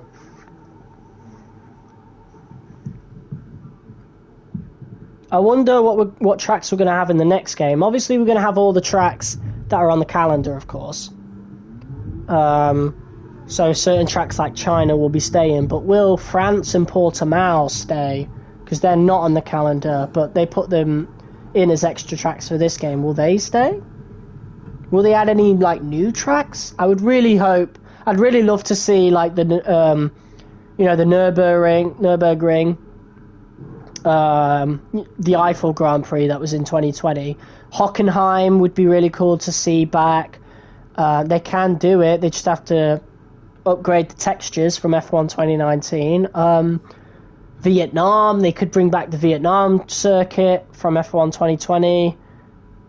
The Turkish Grand Prix, bring that back. Like there's like Malaysian Grand Prix, maybe even the Indian Grand Prix. Just bring back some oldies, and then we can put them in the career mode. It'd be so dope. All right. So let's put this up by 1, 2, 3, and 1, 2, 3. Okay. We're about to go on the mediums now, so this is where the feel of the car is going to be most important. I don't want to turn up the downforce too much, otherwise we're going to be a sitting duck on the main straight, so yeah, we don't want that happening. But time to do some race strategy. The old OG maps are just really good. Yeah, the old tracks are good. We'll be going back to F1 2016 later on this year, so I'm quite curious to see what tracks will be on that aren't on any of the newer ones that I've not played before. Okay, we need a few solid laps here to help us calculate a good race strategy.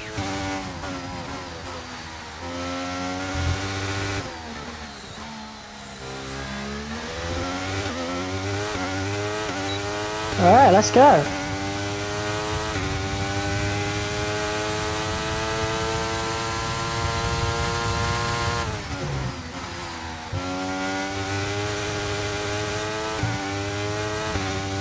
You playing on PS5? Yes and no. Physically I am playing on the PS5, but I'm playing the last gen version of F1 23 because you can't port your career saves over.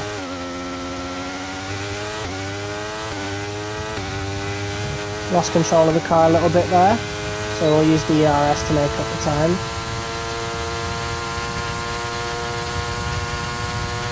Yeah, we're playing the PS4 version of F1 23 because of the career saves. They don't port over. So I'll probably end up never playing the next gen version of F1 23. So I'll just wait until 24 to do my next gen F1 experience.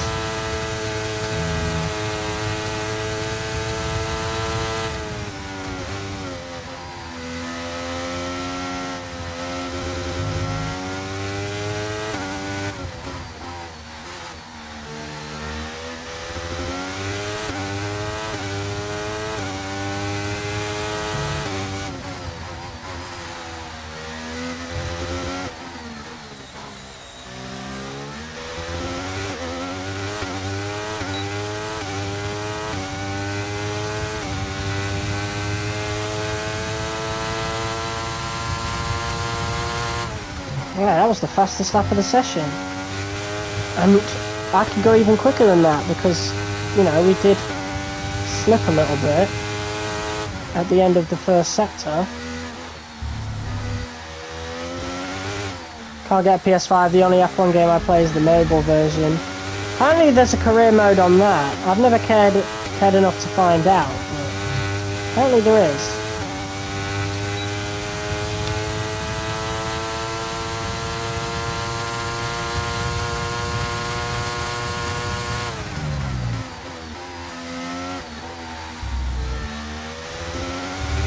But I do own the next gen F1 23. I own the cross-gen edition. It's just I've got no need to go over to the next gen version. It doesn't really have much to offer over the last gen version. They're pretty much the same game. I guess the next gen version loads quicker, but the last gen version has my career save. So I'm obviously going to stick with last gen.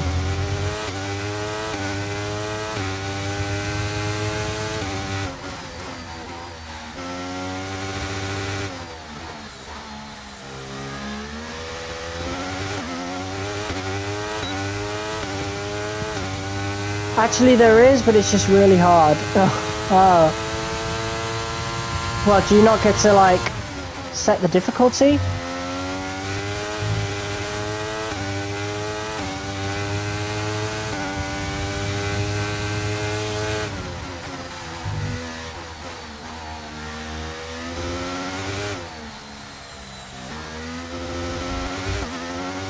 Yeah, this car does not like the end of Sector 1, that's for sure.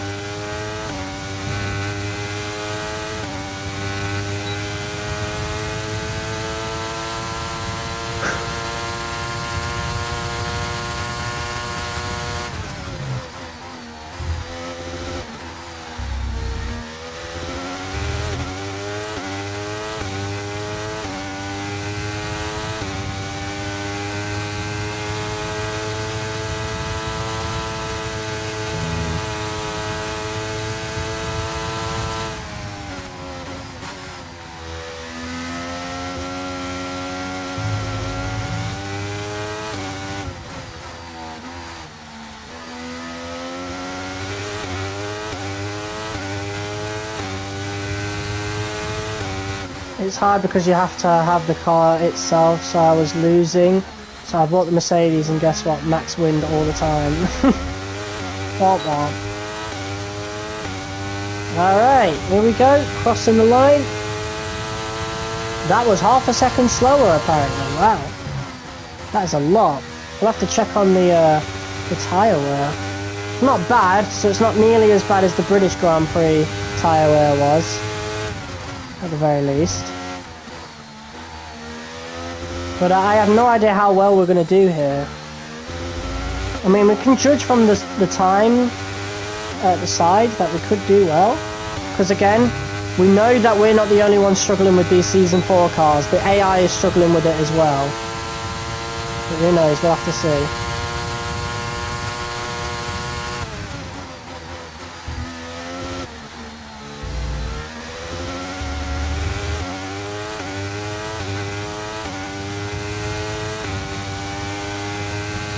Which tyre type are you using?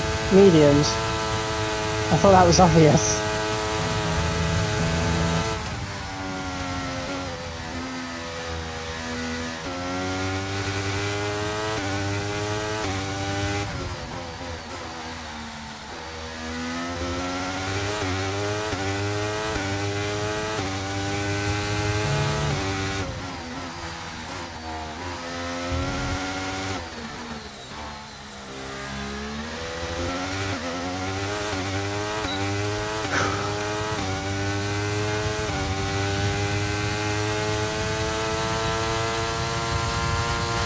Oh, we got all the development boosts. That's good to see.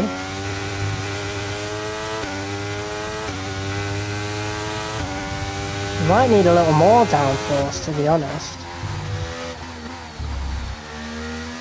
Just to make it even easier to drive. I don't know though. What is your name? Geordie. Come on, man. These are obvious questions with obvious answers.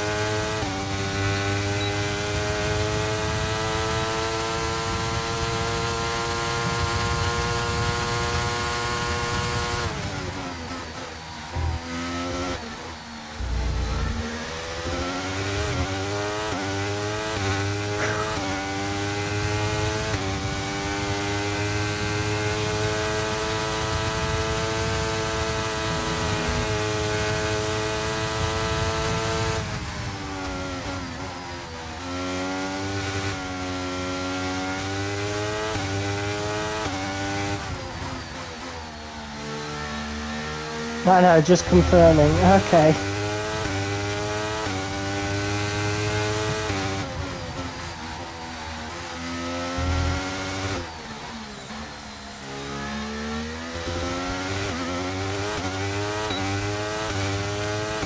That was a really good lap, over a second on the Delta. Program complete and a job well done. We got some excellent data with that run, so come on back to the garage and I can take you through the numbers. Awesome. Understood. Stopping this lap. Yes, I feel like I'm pretty comfortable around the track. The car is a bit of a handful. It's got a lot of understeer. And it doesn't like the end of Sector 1 here, so I've always got to be a bit careful through here. But other than that, it feels pretty good. So I feel cautiously confident for qualifying. Really interested to know what your strategy is. Well, looking at the tyre wear for the mediums, we could be looking at a soft to mediums strategy. So, good thing we could definitely use the softs because, yeah, we couldn't use them in the British Grand Prix. The tyre wear was so high for that track. That's why I started on the mediums, but it didn't matter anyway because we had that crash at the first lap and had to stay the rest of the race on hards. And then ran out of fuel, so we need to watch the fuel as well.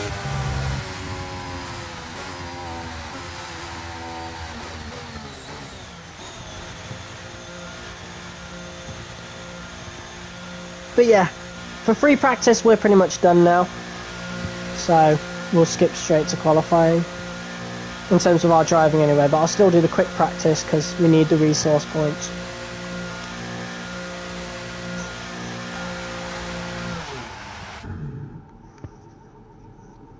Alright.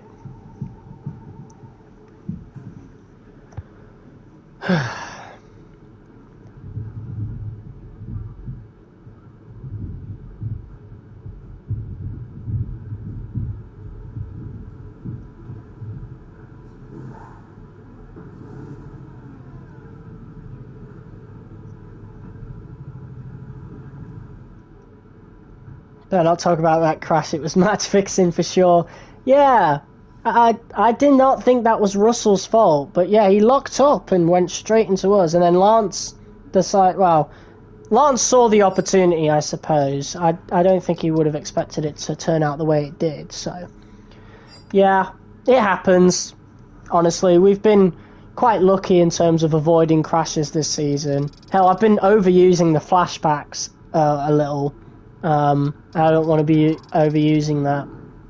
So I could have flashbacked that, and we could have gone through that race just fine. But yeah, I was thinking about the episodes I've been doing lately, and I feel like I've been overusing them. And the only reason I put flashbacks there in the first place was to get rid of any bullshit. But now I've been using them for any sort of mistake, and I just don't want to do that now. So we're not doing that. So if I lose the championship, it's a skill issue. Or it's just down to things that are out of my control, like what happened there in the British Grand Prix. But we are a two-time champion. We've had it for the last couple of years. We're looking for a third one. So yeah, we'll see if we can keep it.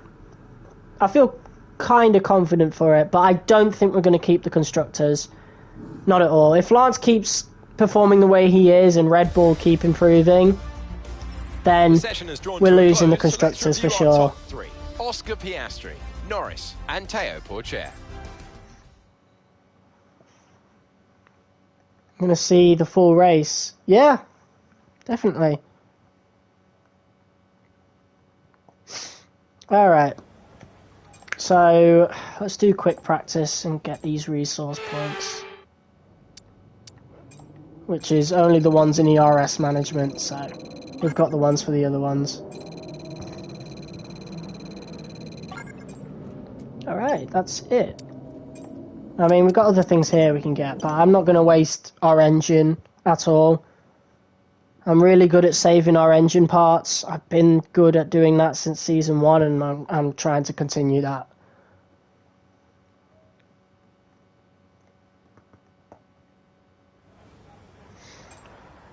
Alright, we could just straight up skip practice 3, to be honest. Yeah, we could just full on skip it, so yeah. See how many points we earned over the weekend. Lance brings in 766, we bring in about 1,000. We've got 6,200 resource points now. We're just going to completely keep saving that up until new regulations get announced, which should be in the next couple of episodes. I think usually it's around the time of the Singapore Grand Prix that we get to know the new regulations. So that really isn't far off. That's literally in a couple of episodes' time. It could be as early as Zandvoort that we get them, who knows. But yeah. Our next episode will be Hungary and Belgium. Then the episode after that, Netherlands and Singapore, and then the season finale will be Japan, Mexico, and Brazil. We do 3 races in one episode for that one.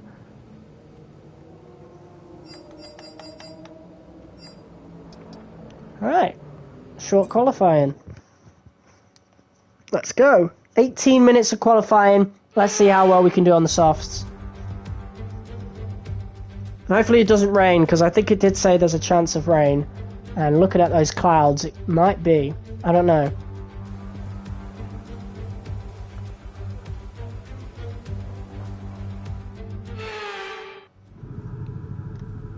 Alright.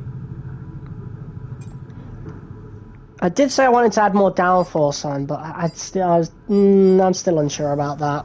I don't know. It felt good in practice and definitely set some good times compared to others, so we'll go for it. So now we're under Parc Fermé, so we can't change anything apart from small details to the setup. Alright, let's go. We've got a few people in front of us. Charles Leclerc hopefully won't be having many Vietnam flashbacks of this circuit from 2022. I mean, that Ferrari is dog shit anyway, so regardless, he's not going to do well, even if he drives the best he can. Well, I mean, there could be a safety car, who knows? Anyway, here we go, first lap.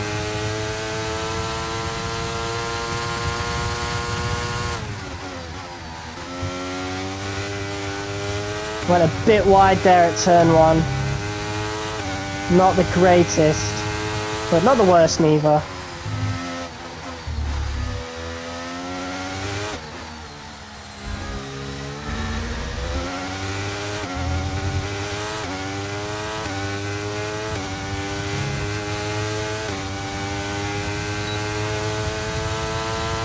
Update on how you're doing so far since I'm new. I'd rather encourage you to go view the rest of the series.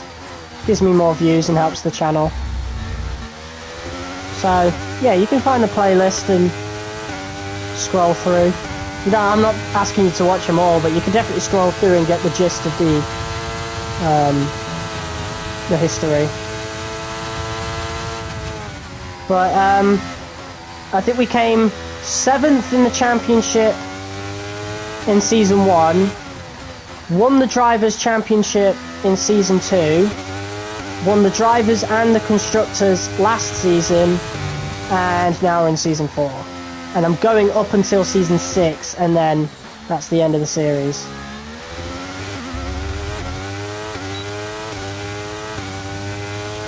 Alright, there we go. What we're gonna get? It's P1. P1. For now, that's provisional pole, so, you know, other teams might overtake us, but let's have a look at the time. Okay, I don't know where Lance is, so he is doing his lap right now. And he's getting a slipstream from one of the McLarens. And that's Oscar Piastri. Mate, these two just keep running into each other.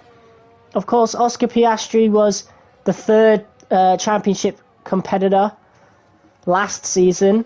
It was a title battle between me, our teammate Stroll, and Piastri. Stroll spun out in Mexico, basically spun out the title race, and it came down to who finished higher in Las Vegas between me and Piastri, which we did, and we ended up winning the championship. And Oscar Piastri definitely is going to be heartbroken at that, especially since the McLaren he's gotten this season is nowhere near a championship contender. It's barely good enough to get into the points. And this will definitely be frustrating for him. Basically giving Lance a slipstream. And Lance is going to get P14. Oh, God. What are you doing, man? On paper, we are the best car. And he's getting a P fucking 14, 15. Jesus. Albon's better. The two Mercedes cars are better. I don't know if they brought in any upgrades, but Jesus, that's awful. How far off of us is he? A whole second. He's an entire second off of us. That is abysmal. Surely that was just a banker lap and he's aiming for the real improvement for the last lap. I really hope so, because now he's really making me regret re-signing him. Jesus. That's awful. We're going to lose the Constructors because of him. Time for him to retire. I don't know what happened to Lance. He was really good last season, but it looks as though he just never got over the spinning out at Mexico last season and spinning out of the championship, basically. It's like he never got over that. He's going for a lap now. He's behind one of the Red Bulls and in front of one of the Alpines. I'm slowing down quite a lot to give them some space. Guess he just hates you, bro. Yeah, but he's hurting his own career. He's on the best team on the grid. He could be going after the championship right now, but no. He wants to be a failure again.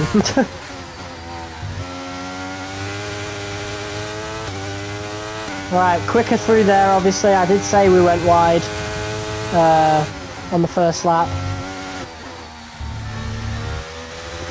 Braked a bit too much there, but it's okay. Purple first sector.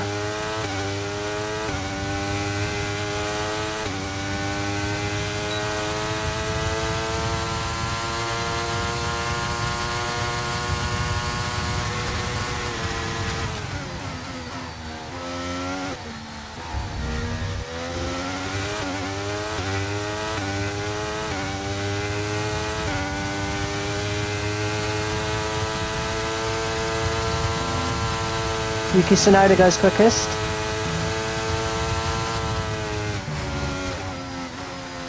It's midnight right now for me, so I might go soon, because I don't know how long the stream is going for.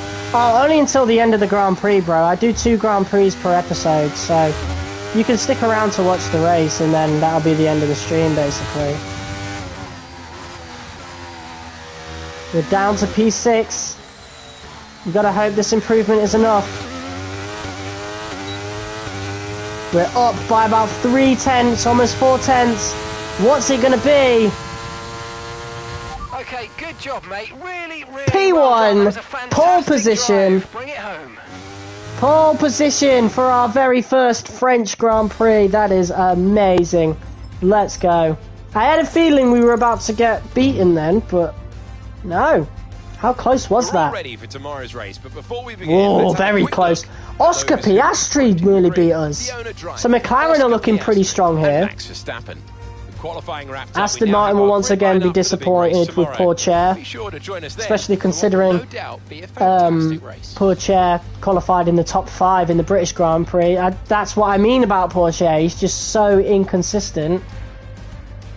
Perez hasn't done well. Please don't lose, you got this. I'm sure I'll be fine. We're starting P1, so I doubt we'll get into any altercation. I said that. We started P1 in the British Grand Prix, so who knows. Yeah, a lot of our competitors are here. I mean, Oscar Piastri is not really a rival this season, but he's an old rival of ours. We know he's dangerous. Max Verstappen is looking to catch up in the championship. George Russell, we know he's dangerous. And I definitely want to beat him as revenge for what happened there. Tsunoda, he's good. The Alpines are a bit of a dark horse this season, and Perez can come out of nowhere. Same with Pourchaire. There could be a random safety car, who knows. But Lance Stroll, I didn't realise at first. I was mainly considering, like, trying to... Oh my god! 21st! What the hell, bro? I genuinely would have thought his confidence would have gone up since, you know, we re-signed him to a new contract, despite considering going with someone else. 21st, bro! You're driving the best car on the grid! I'll definitely unsub if the game starts with a crash of you. Nah, that's not gonna happen. Lance! You're driving the best car on the grid! How are you second to last? I don't get it!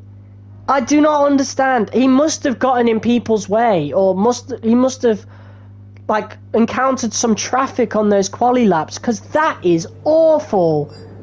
He better hope for a safety car. I am really, really regretting not signing Albon now. We should have got an Albon at least till the end of the season. Oh my god. Jesus. Yeah, Stroll's definitely getting replaced now. We're over halfway through the season and he is still inconsistent like this. Like, oh my god. Awful, awful driving from him. I'm not sure if he's that talented in real life, but I don't even think he's even this bad. He's not even this bad in real life. I don't know what's going on with him. We've got his stats all maxed out because of our facility upgrades. He finished P3 in the championship standings last season. It's just, since we've gone into this season, he has completely struggled with this car. Here we are again then at Le Castellet for another round of this year's Formula One World Championship. Renault took their first French Grand Prix win here all the way back in the inaugural race in 1906, but it was another 73 years before they could take their second. I'm sure Alpine will be pushing hard to delight the local fans here today.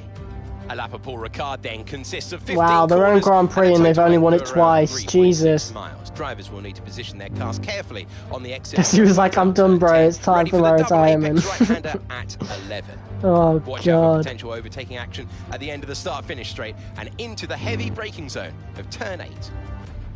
So with the race not far away from starting, here's what today's grid rundown looks like. It's the owner-driver then in pole position, and Oscar Piastri completes the front row.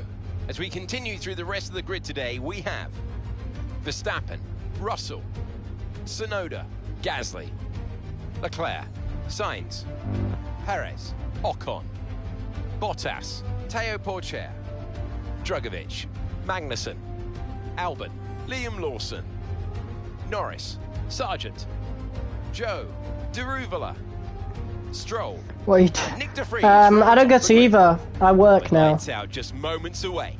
It's time I'm to 21. go down to the track. Lance in 21st. Oh, I can't believe it. God, that's abysmal. That's awful. Alright then. So, we're going to go with the soft to medium strategy. Pitting on lap 9. I don't know what to do in terms of laps. I don't want to have it up to 3 laps, but I think a 2.5 laps might be worthwhile. We're starting to run out of fuel quite a lot recently, so we'll play it a bit safe. Since we're starting P1 anyway, I'm sure we'll be fine and we'll be able to defend it. The formation lap is underway, and the track temperature looks warm. That may or may not play into some of the right, Stroll needs to be making overtakes. He's on the best car in the grid. Surely he can make overtakes.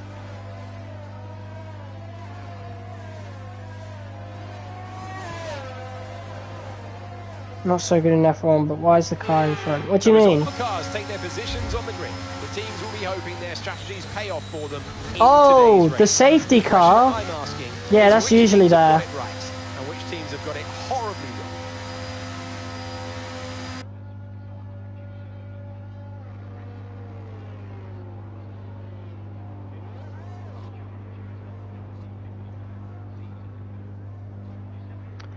wrong. All right. Here we go. So Verstappen starts right behind us. Piastri starts side by side. We know that McLaren is not nearly as good as us, so I think we'll be good at the start. Yeah, warming the tyres. Alright, here we go. And the race is underway. And we've got a pretty good start. I'm going to try and cut off Piastri here. Verstappen looks to be making a little bit of a move as we go into turn 1. And these softs feel pretty good, so I'm not too worried. We're going to want to redeem ourselves for what happened in the British Grand Prix. Well, not redeem ourselves, but redeem that Grand Prix and just get more points. Get as maximum amount of points as possible, and it really doesn't help that Stroll isn't there because already one of the sponsorships has failed.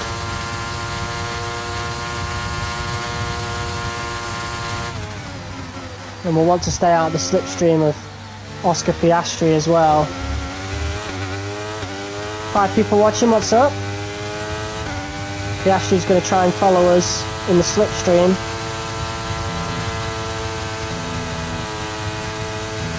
Yeah, so far so good.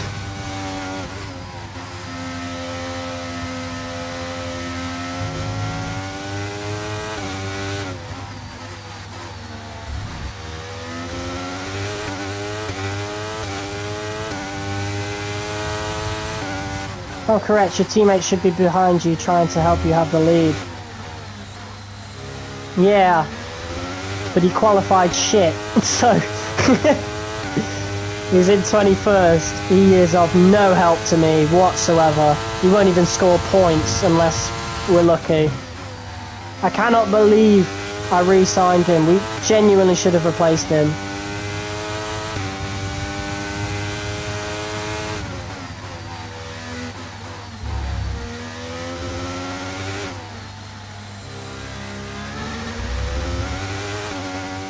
It's a really good start so far. We've already knocked out Piastri in terms of DRS, so when lap 3 starts and DRS is enabled, we do not have to be worried about Piastri catching up, at least for now. We'll want to watch the fuel though, so I think halfway through this stint we'll start fuel saving a little bit. I know we've got a decent amount of fuel right now, but we started on 2.5 and we're already down to 2.1. So, yeah, definitely want to be a bit more cautious about that.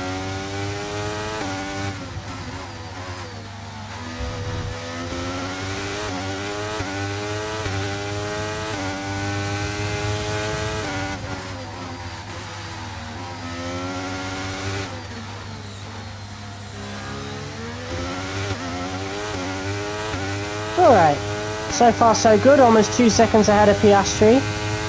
DRS is now enabled. Good job, that was the fastest lap of the race so far. Yeah, really fast drain of fuel because of all the straights, bro.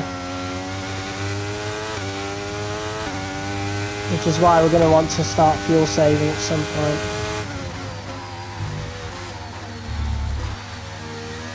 Otherwise it's going to be of no help for us. And we'll just end up like we did in the British Grand Prix when we're just running out of fuel.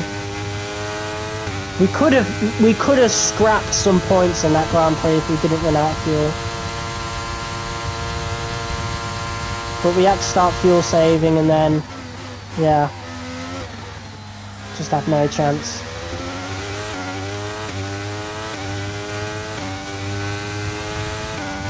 But yeah, that is a very fast drain of fuel. This track really burns it, doesn't it? Jeez. Maybe we should have put more in. But I don't want to put too much in because it makes the car heavier.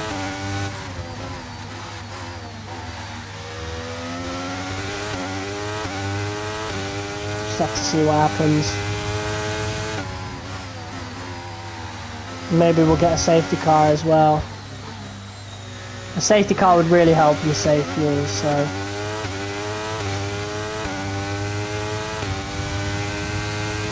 But I highly doubt it. It's perfect weather here. The track is quite wide, so unless there's a big crash, I doubt it's going to happen.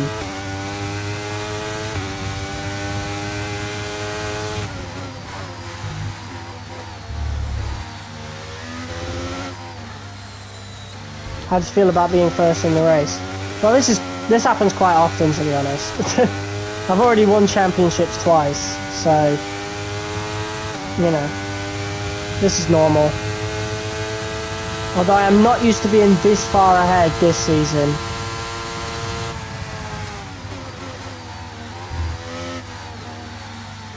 Right, we'll start fuel saving now.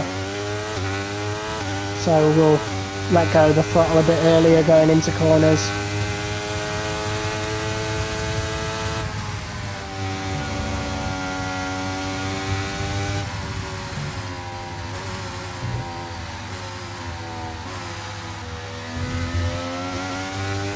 Which means the other guys are going to start catching up. And maybe that's how we get so far ahead, because they start fuel saving earlier.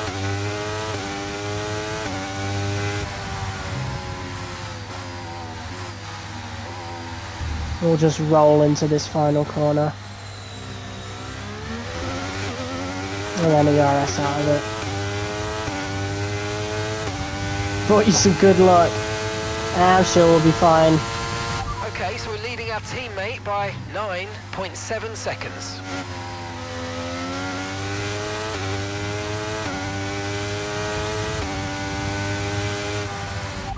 teammate status. You're leading the pack, that's P1. I did not say full race update. And the gap behind Bro! us is 1.4 Shut up! seconds. They're on old mediums. You've got 4 laps until your pit window opens. Teammate status. Gap to your teammate behind is 9.8 seconds. Where's he at? Okay, they're on old softs. They're in 15th. Oh, okay, good start for Lance. 32.9. Good start for Lance, 21st to 15th, not bad. I assume he's making up for that on the straight, because we are the quickest. We've got maxed out powertrain. We've got the quickest engine on the grid. Yeah, 15th, not bad, but he should have qualified in the top 10 regardless, so I'm not too happy about it.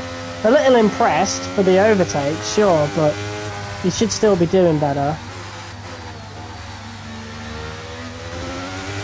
Battery charge is high. There's 3 different DRS trains on that mini-map, and Lance is at the back of the 3rd one.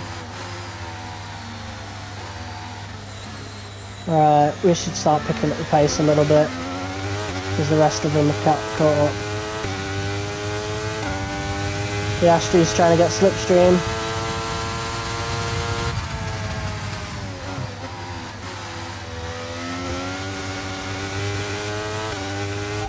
Expecting rain in about 10 to 15 minutes. It's a scary thought. Are we getting rain? Like by the end of the race? 10 to 15 minutes, that'll be coming mid-race. That's scary. And we will definitely have a safety car if it does. I'm surprised Verstappen hasn't actually overtook Piastri yet, considering he's in a faster car. Maybe the McLaren's got new upgrades going into this race. Or it might come down to powertrain. Maybe the Mercedes engine is really good this season. Because we're on the Mercedes engine. This will be our last season on the Mercedes engine. We had the first 2 on Renault. The last 2 seasons we've had Mercedes. And the next couple seasons we're likely going with Red Bull. But we're going to pretend that's Ford. Ford decide to work with us, maybe. I don't know, we'll see.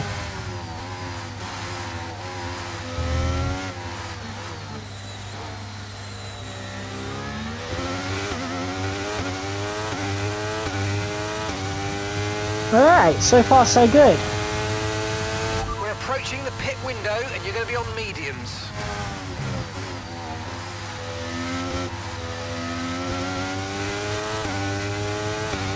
Nah, Verstappen ain't going to zoom past. We'll be fine. Unless we run out of fuel, then he will, but you know.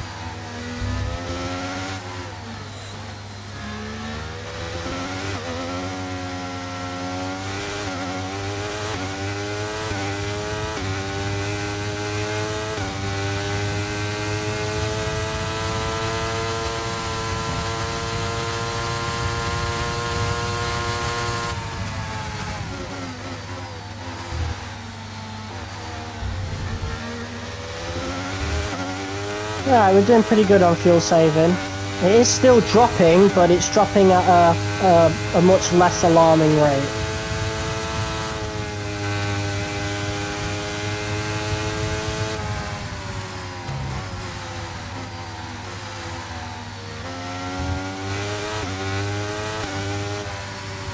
I have it under control.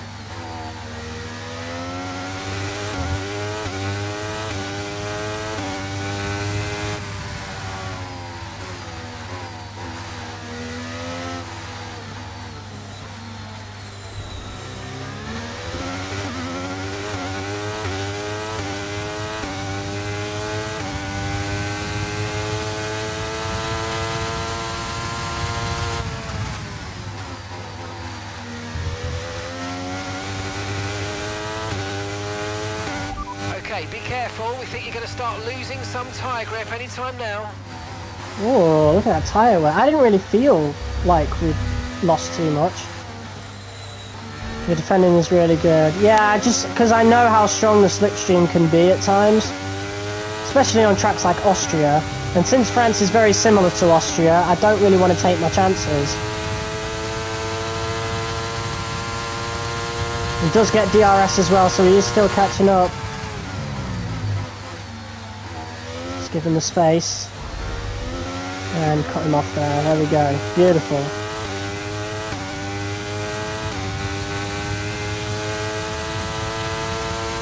Verstappen's doing the same thing to Piastri as he is doing to us. So I think at some point he might overtake Piastri. It might happen.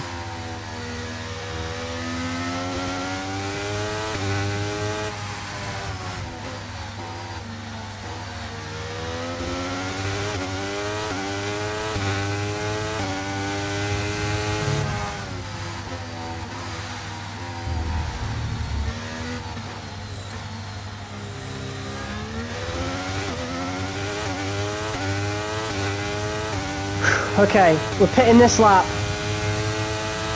We're going to box this lap and push hard on the in-lap. Right, yeah. Fuck the fuel saving, we're going to push hard on this lap.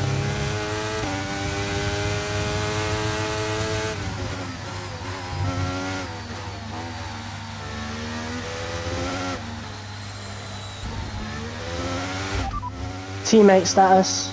Okay, so we're leading our teammate by 8.9 seconds. Okay, they're on old softs. Time last lap was a 1 minute 32.5. Considerably slower than me, but they've not told me where he actually is.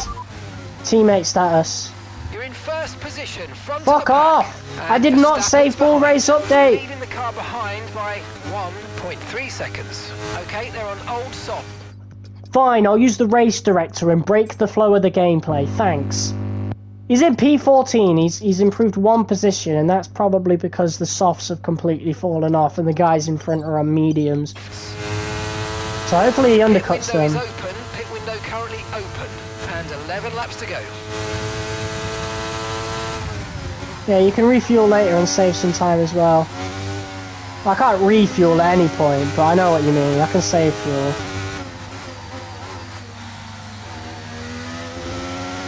I think the AI as a whole are definitely struggling on this track.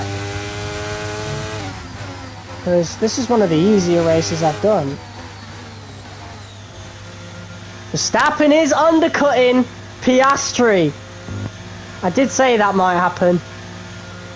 Tsunoda's coming in. So for some reason Tsunoda gets preferential treatment here. Strange.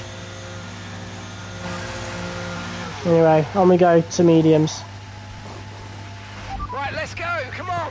That was a fantastic stop, faster than we were expecting. Right, so That was our last stop, no more scheduled pit stops. we'll Let's have go. one hot lap, because we'll have some overtakes to do, including the Indian rookie, Daruvala, in the Haas. Looks like he might be last place, I don't know. He is 5 seconds off of Lawson in the Haas, so I think he might have fallen out of DRS range at one point. I don't know, but let's make this overtake.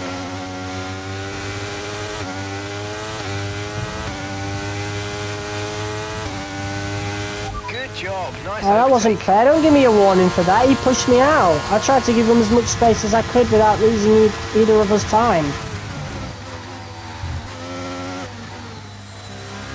So we've gained some time on Verstappen instantly. I'll keep pushing for this lap. And then afterwards we'll start fuel saving again.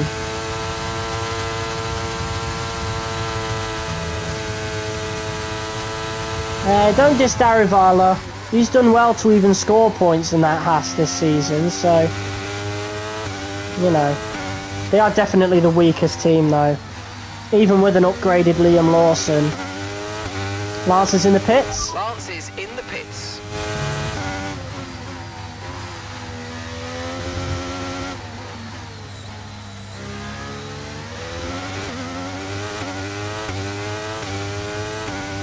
And Piastri is just coming out now. Okay, gap ahead is 2.4 Although, seconds. the cool Okay, thing gap about to the this car is that behind. Lance is Car coming out behind, right behind 2.9 Piastri. seconds. So maybe he's undercutting here. Who knows? That would be really good if he is. Right, let's start fuel saving again.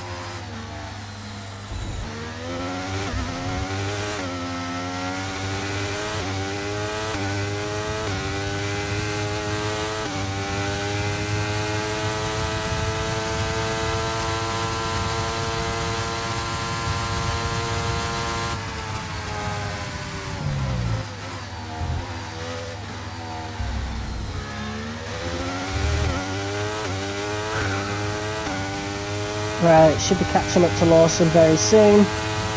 And that'll be our last overtake for a while.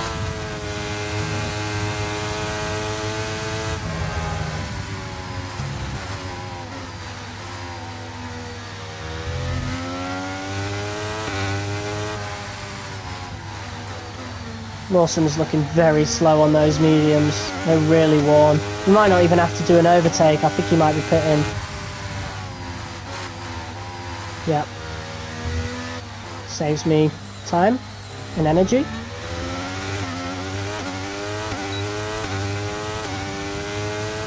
And getting past some of these dudes here. So there's 3 racers still out. Pourchaire's going long. I wonder what his strategy is. I wonder where he'll end up. But we are in a net P1, I should assume. There's an Alpine in front. That'll be nice for the fans who came by today.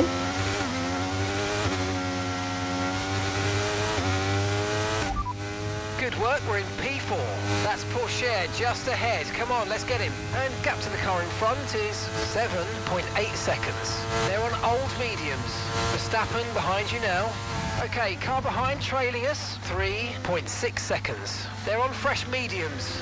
Okay, so gap to the leader is 10.3 seconds. Pit strategy complete.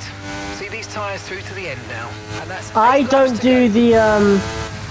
do the 3 qualification rounds because I basically made it to Q3 all the time, so it was just a waste of time at that point.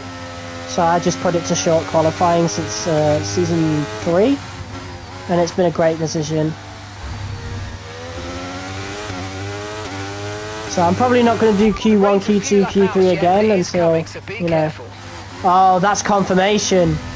That is confirmation, guys. The rain is coming.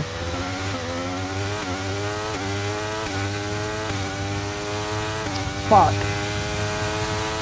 So we'll have a decision to make on whether or not we pit for inters or we stay out until safety car, or try to control the car till the end. That is dangerous. Time to change the tyres. Yeah, not yet. But that is confirmation that the rain is coming. But we're pretty close to the end here. We've only got like 6 laps. So I don't think it'd be worth it, and I don't think anybody else will pit neither. Unless there's a safety car in the next lap or 2. So I think we might just have to go to the end on the mediums. But what will be good is that wet conditions definitely save fuel a lot better because you're braking so much more. So we won't have to worry about fuel saving anymore at that point.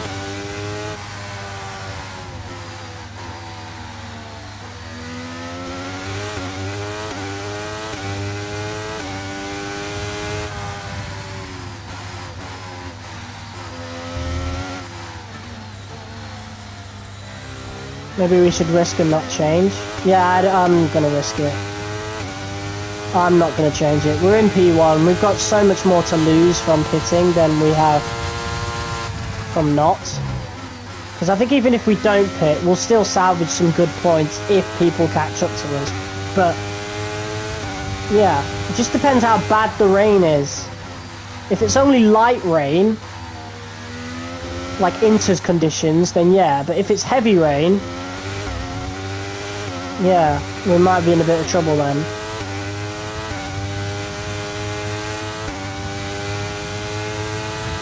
Just have to see what happens and wait for the raindrops to fall.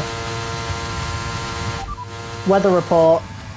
We don't think it's going to stay dry for much longer. The rain could come at any moment, so watch out. Dries definitely seem like the fastest tyre at the moment. It's getting darker on the track, I can notice. It's gonna rain!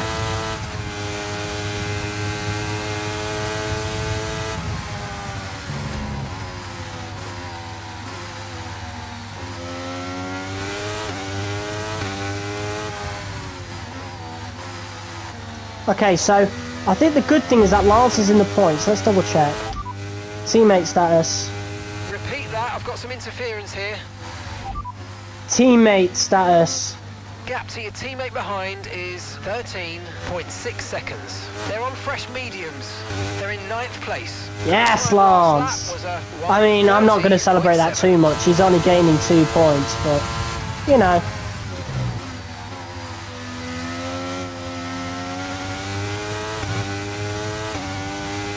Yeah, definitely no pitting now.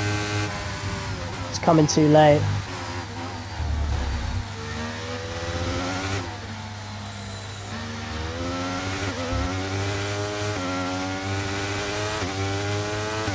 Yeah, it's good, but he shouldn't have to do a recovery drive. He should have done well enough in qualifying.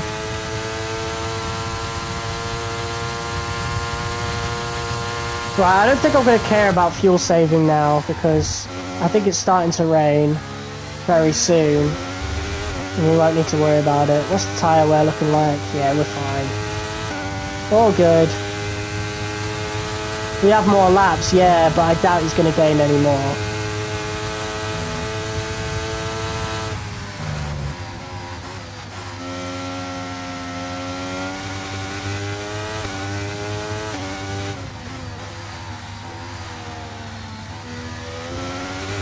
That's just 5 laps of fuel remaining. Yeah, that's good. Verstappen gets a P2. Perez is nowhere to be seen, so that's good.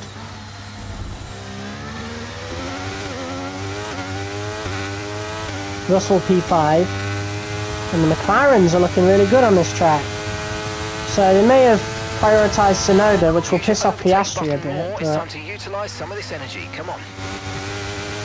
You know, it's a good result for the team. I say as George Russell makes an overtake on Piastri. They're really fighting each other. There's the first raindrops. Here we go, people. Verstappen is starting to catch up as well, so we should probably start ERSing it.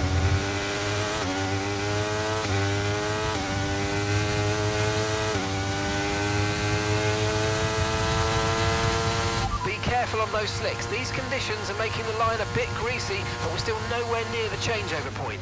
Yeah.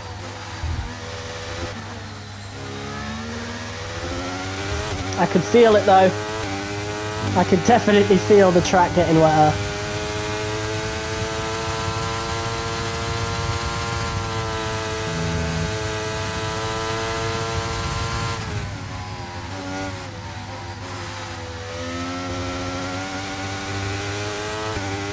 Yeah, George Russell and Piastri fighting so much that Tsunoda's actually cemented that position now. He's gained about 2 seconds on them. So Piastri and Russell have basically screwed themselves over.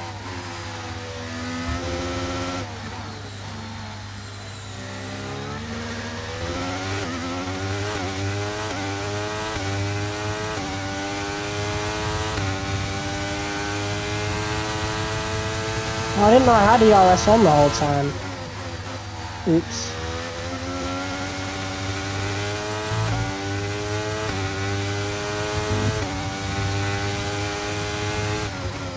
If it rains, we'll have to go to the pit. No. They've not pit, even though it is raining.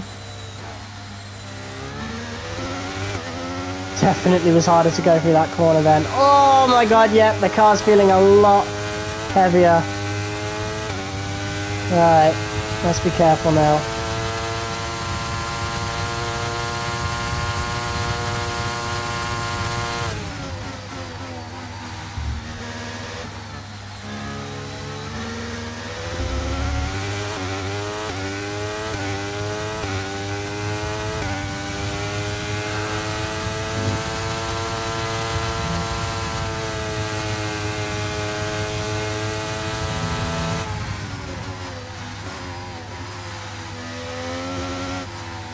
Lewis Hamilton's retired, bro. He's not in our career mode anymore. Same with Alonso and Hulkenberg. They've all retired. Fuel for 3 more laps. Yeah, it's starting to rain quite a bit now.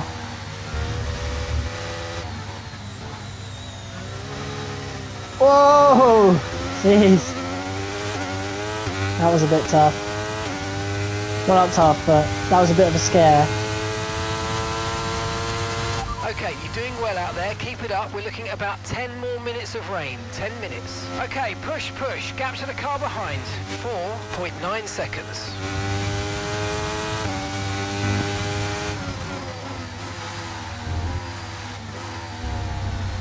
Oh, look at the spray starting to come off the tyres now.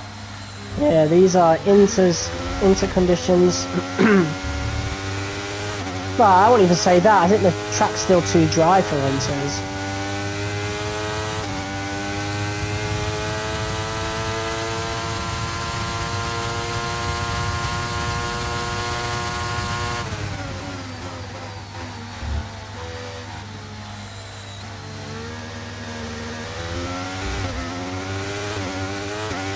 Okay, yeah, I think we got the race win all wrapped up, so that's good at the very least. Russell seems to have gapped Piastri, which is unlucky for him because he was P2 for the majority of the race. Just a bad strategy on his end. He'll be angry at McLaren for that. He'll be angry at McLaren for a lot of things this season, for giving him an uncompetitive car and all that. Do you like KSI? No. I don't like KSI. Anyway, here we go. About to go around the final corner, ready for the last lap. Here we go. Okay, the stewards have now disabled DRS. DRS is now disabled. Okay, final lap. Let's go. Final lap. Yellow flags behind, I think that was. Oh, it's Russell! Russell right, they've got... Russell's out and Stroll's in P5. Oh my god, hold on. Hold the... Oh, he's had an engine failure on the last lap. Oh my god, I feel so bad for him.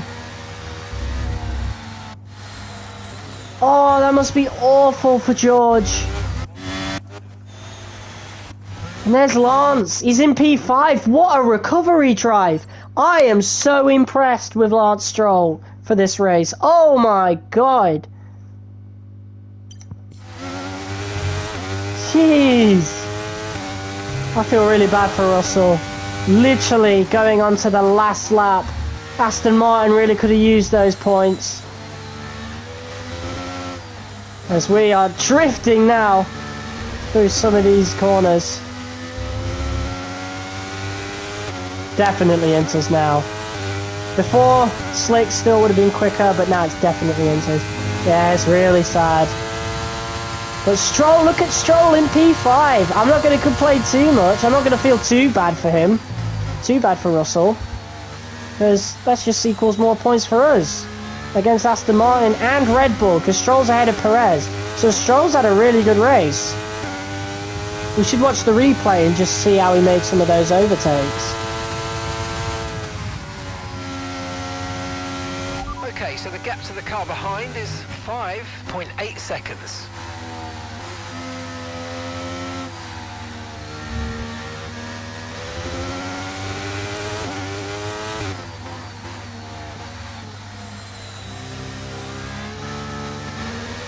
Definitely struggling to roll the car through now.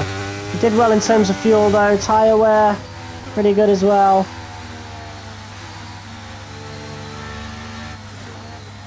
Just kind of wrestling the car through these corners, so slow. But there you go, there's the win.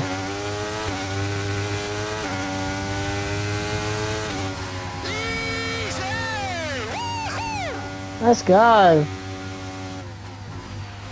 Fantastic drive, that's just fantastic, amazing, you deserved that race win, well done mate. Whoop whoop. And Lance Stroll obviously gets driver of the day. I'm impressed. I was really angry at him for qualifying, but around Paul Ricard today, then, and they've you know, he's great in the rain. In real life he's pretty good in the rain, so maybe I should have expected it. Natalie, fill us in. What was it that helped the team achieve their success today? Quite simply, a driver is nothing without the team behind them. Yuki Tsunoda gets P3, Max Verstappen P2. In the pit lane and back at the factory. Very much a collaborative process. So that is our third win of the season, I'm pretty sure. Well, what a thrilling end to an incredible Grand and that Prix increases weekend. our lead in the top championship. Should be incredibly happy with what they were able to achieve out there today. Yeah. That's awesome.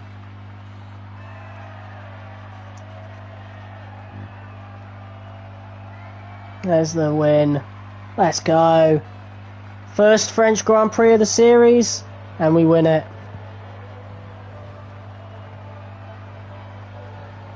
Let's go. Alright, I want to see how Lance made some of these overtakes, man. Our championship leader not only managed to hold on to the top spot, but managed to further extend their lead.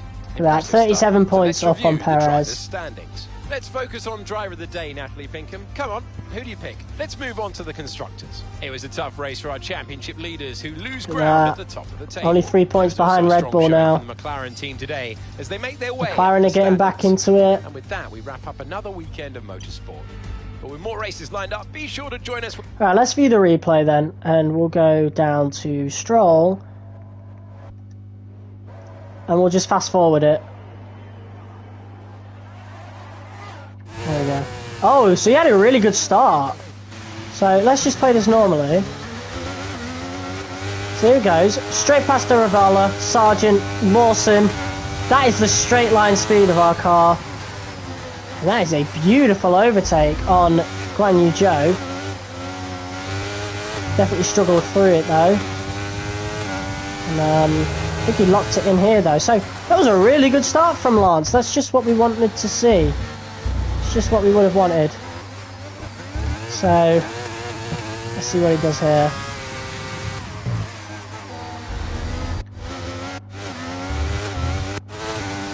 Oh no. Oh yes, lap 2.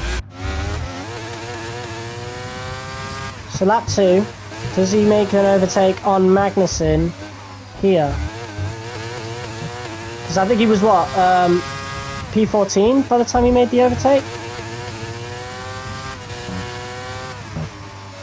Yeah, so he manages to capitalise on Magnussen overtaking Albon. He just follows Magnussen through, overtakes Albon, who would have been his replacement, so, and he squeezes him out as well. Like, I feel like that might have been a statement from Lance there. Like, don't you dare replace me with Albon. Alright, so he followed Magnussen through. That was a very smart move. Whoa! So Magnussen locks up at turn 1. And that is a very easy overtake for Lance. That was really good, yeah. Easy overtake for Lance there on Magnussen. As he chased after Théo Pourchaire. His replacement, by the way, Aston Martin. Aston Martin ditched Lance Stroll, as Fernando Alonso completely outclassed him in Season 1, and so they replaced Lance with Théo Pourchaire, and then replaced the retiring Alonso with George Russell, and they've had the same lineup since. So yeah, how does he overtake his replacement here? Because the Aston Martin is good. The rest of the cars we should expect Stroll to overtake, but the Aston Martin is different. He is pretty close. Might have overtook him on the straight. Top speed here. Decides to play it cautious.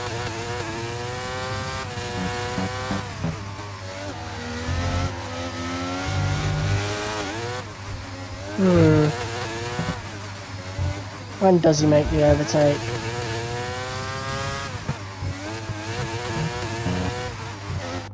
Is it next lap?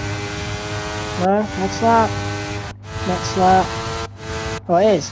Pourchaire overtakes Norris, so Stroll overtakes Norris instead of Pourchaire. Oh, it's a very close battle between the two. Norris being very aggressive with Stroll. That is a good overtake, man. Look at Stroll then. Whew. He really has to fight to get this done.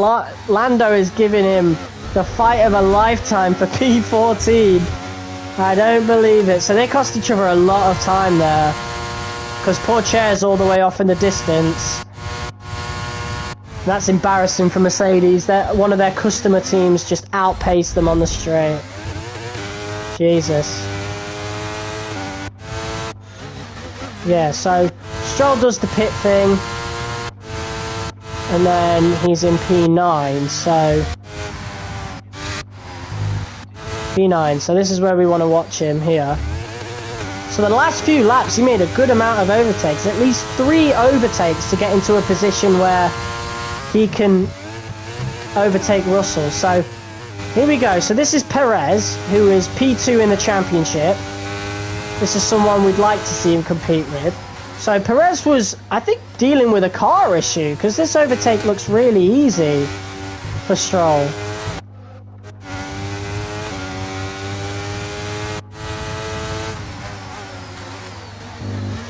Whoa, a lockup. There's a lot of lockups from the AIs this episode. That's what, the 3rd one this episode? So Leclerc locks up.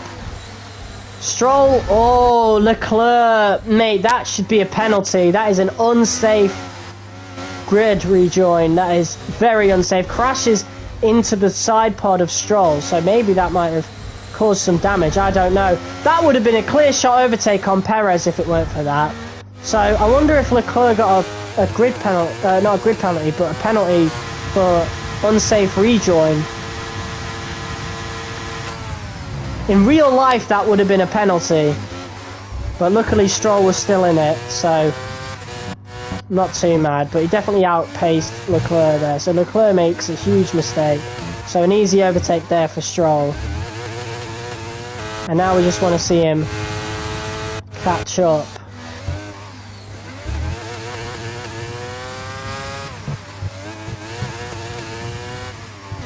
So this is when the rain starts falling, I think. Yeah, you can see some raindrops on screen.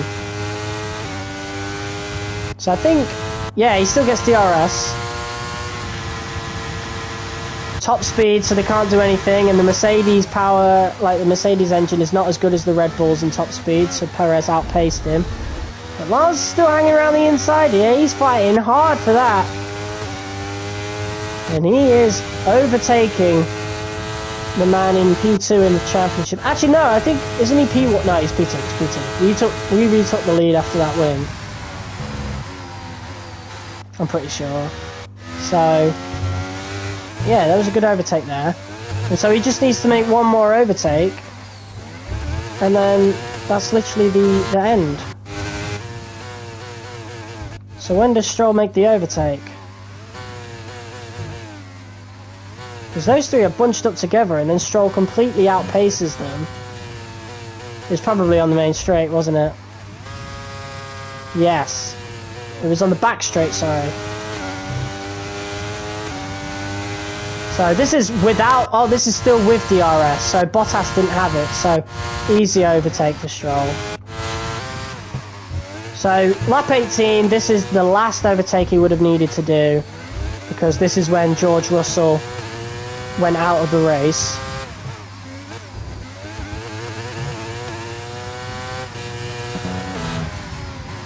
So here we go. In the rain. We know how good Stroll is in wet conditions in real life, and it translates to the real game, clearly. So Russell had P4 dead to rights. He was quite a while ahead of Piastri, but then he had that engine failure, didn't he? And there he is, retiring the car, and Stroll gets into P5. And that was it. That was literally it. And that was the end of the race. It was a good race. I mean, I do wish it was a little more competitive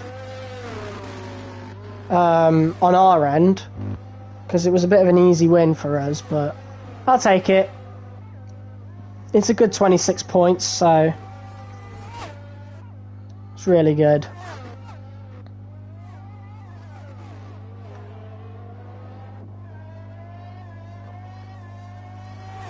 It's a pretty comfortable win as well, to be honest. But we're going to change the livery back to the original for next episode. We only had this one as a special for the British Grand Prix, of course, and there it was, the win. Yeah, so standings, we are 37 points ahead of Perez, and just 3 points behind Red Bull in the Constructors' standings after Lance Stroll does pick up P5. Although, I still don't think that's enough for Avolo to be happy with us. Well, they are! Just about, by about 3 points. So Lance really redeems himself there, because, yeah, at a certain point, if your teammate places too low, that particular sponsor isn't happy. So we need Lance to do well. But still, we want him to do better than P5. P5 seems to be the maximum he can achieve this season, other than the Canadian Grand Prix, when he was in P2 and we let him have the win. Right now, I think we've got room for some more investment. Alright, we'll have weight training. Put more focus in for Stroll. He should be doing better, because look, he's a 97 rating, maxed out focus. He genuinely should be better. I don't know why he's not.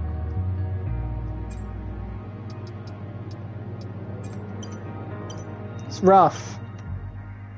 But anyway, guys, that pretty much concludes this episode of F1 23, My Team Career Mode. We are past the halfway point in the season. We have a semi-comfortable lead right now of 37 points, although another bad race could very well change that. But we've done pretty well this season, other than the DNF in Miami and the obvious P12 in Britain. So, yeah, things are going pretty well. Perez is being a bit inconsistent. That might come down to engine wear, though, so we'll have to see what happens there. And Russell was very unlucky. He would probably be P2 in the standings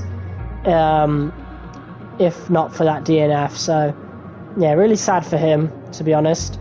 Théo Pourchaire's falling as well. He's just too inconsistent right now. Aston Martin won't be happy with that. But, yeah. Stroll did pretty well with that recovery drive, and hopefully now he starts to get a lot better and we see some consistent top fours. I want to see him in top 4. P5 is not good enough. We need him in the top 4, clearly, because we're not going to be able to hold on to Red Bull forever in the Constructors. At some point, Verstappen and Perez, they're going to get too consistent for us, and it's going to be Stroll's fault that we lose the Constructors. But I'm glad that the standings are definitely closer. The driver's standings, of course, were pretty close last season between me, Lance and Oscar. But the Constructors definitely a lot closer, because at this point we basically had the Constructors done. We had it wrapped up. We were pretty much done with it. So I'm glad it's a little more competitive.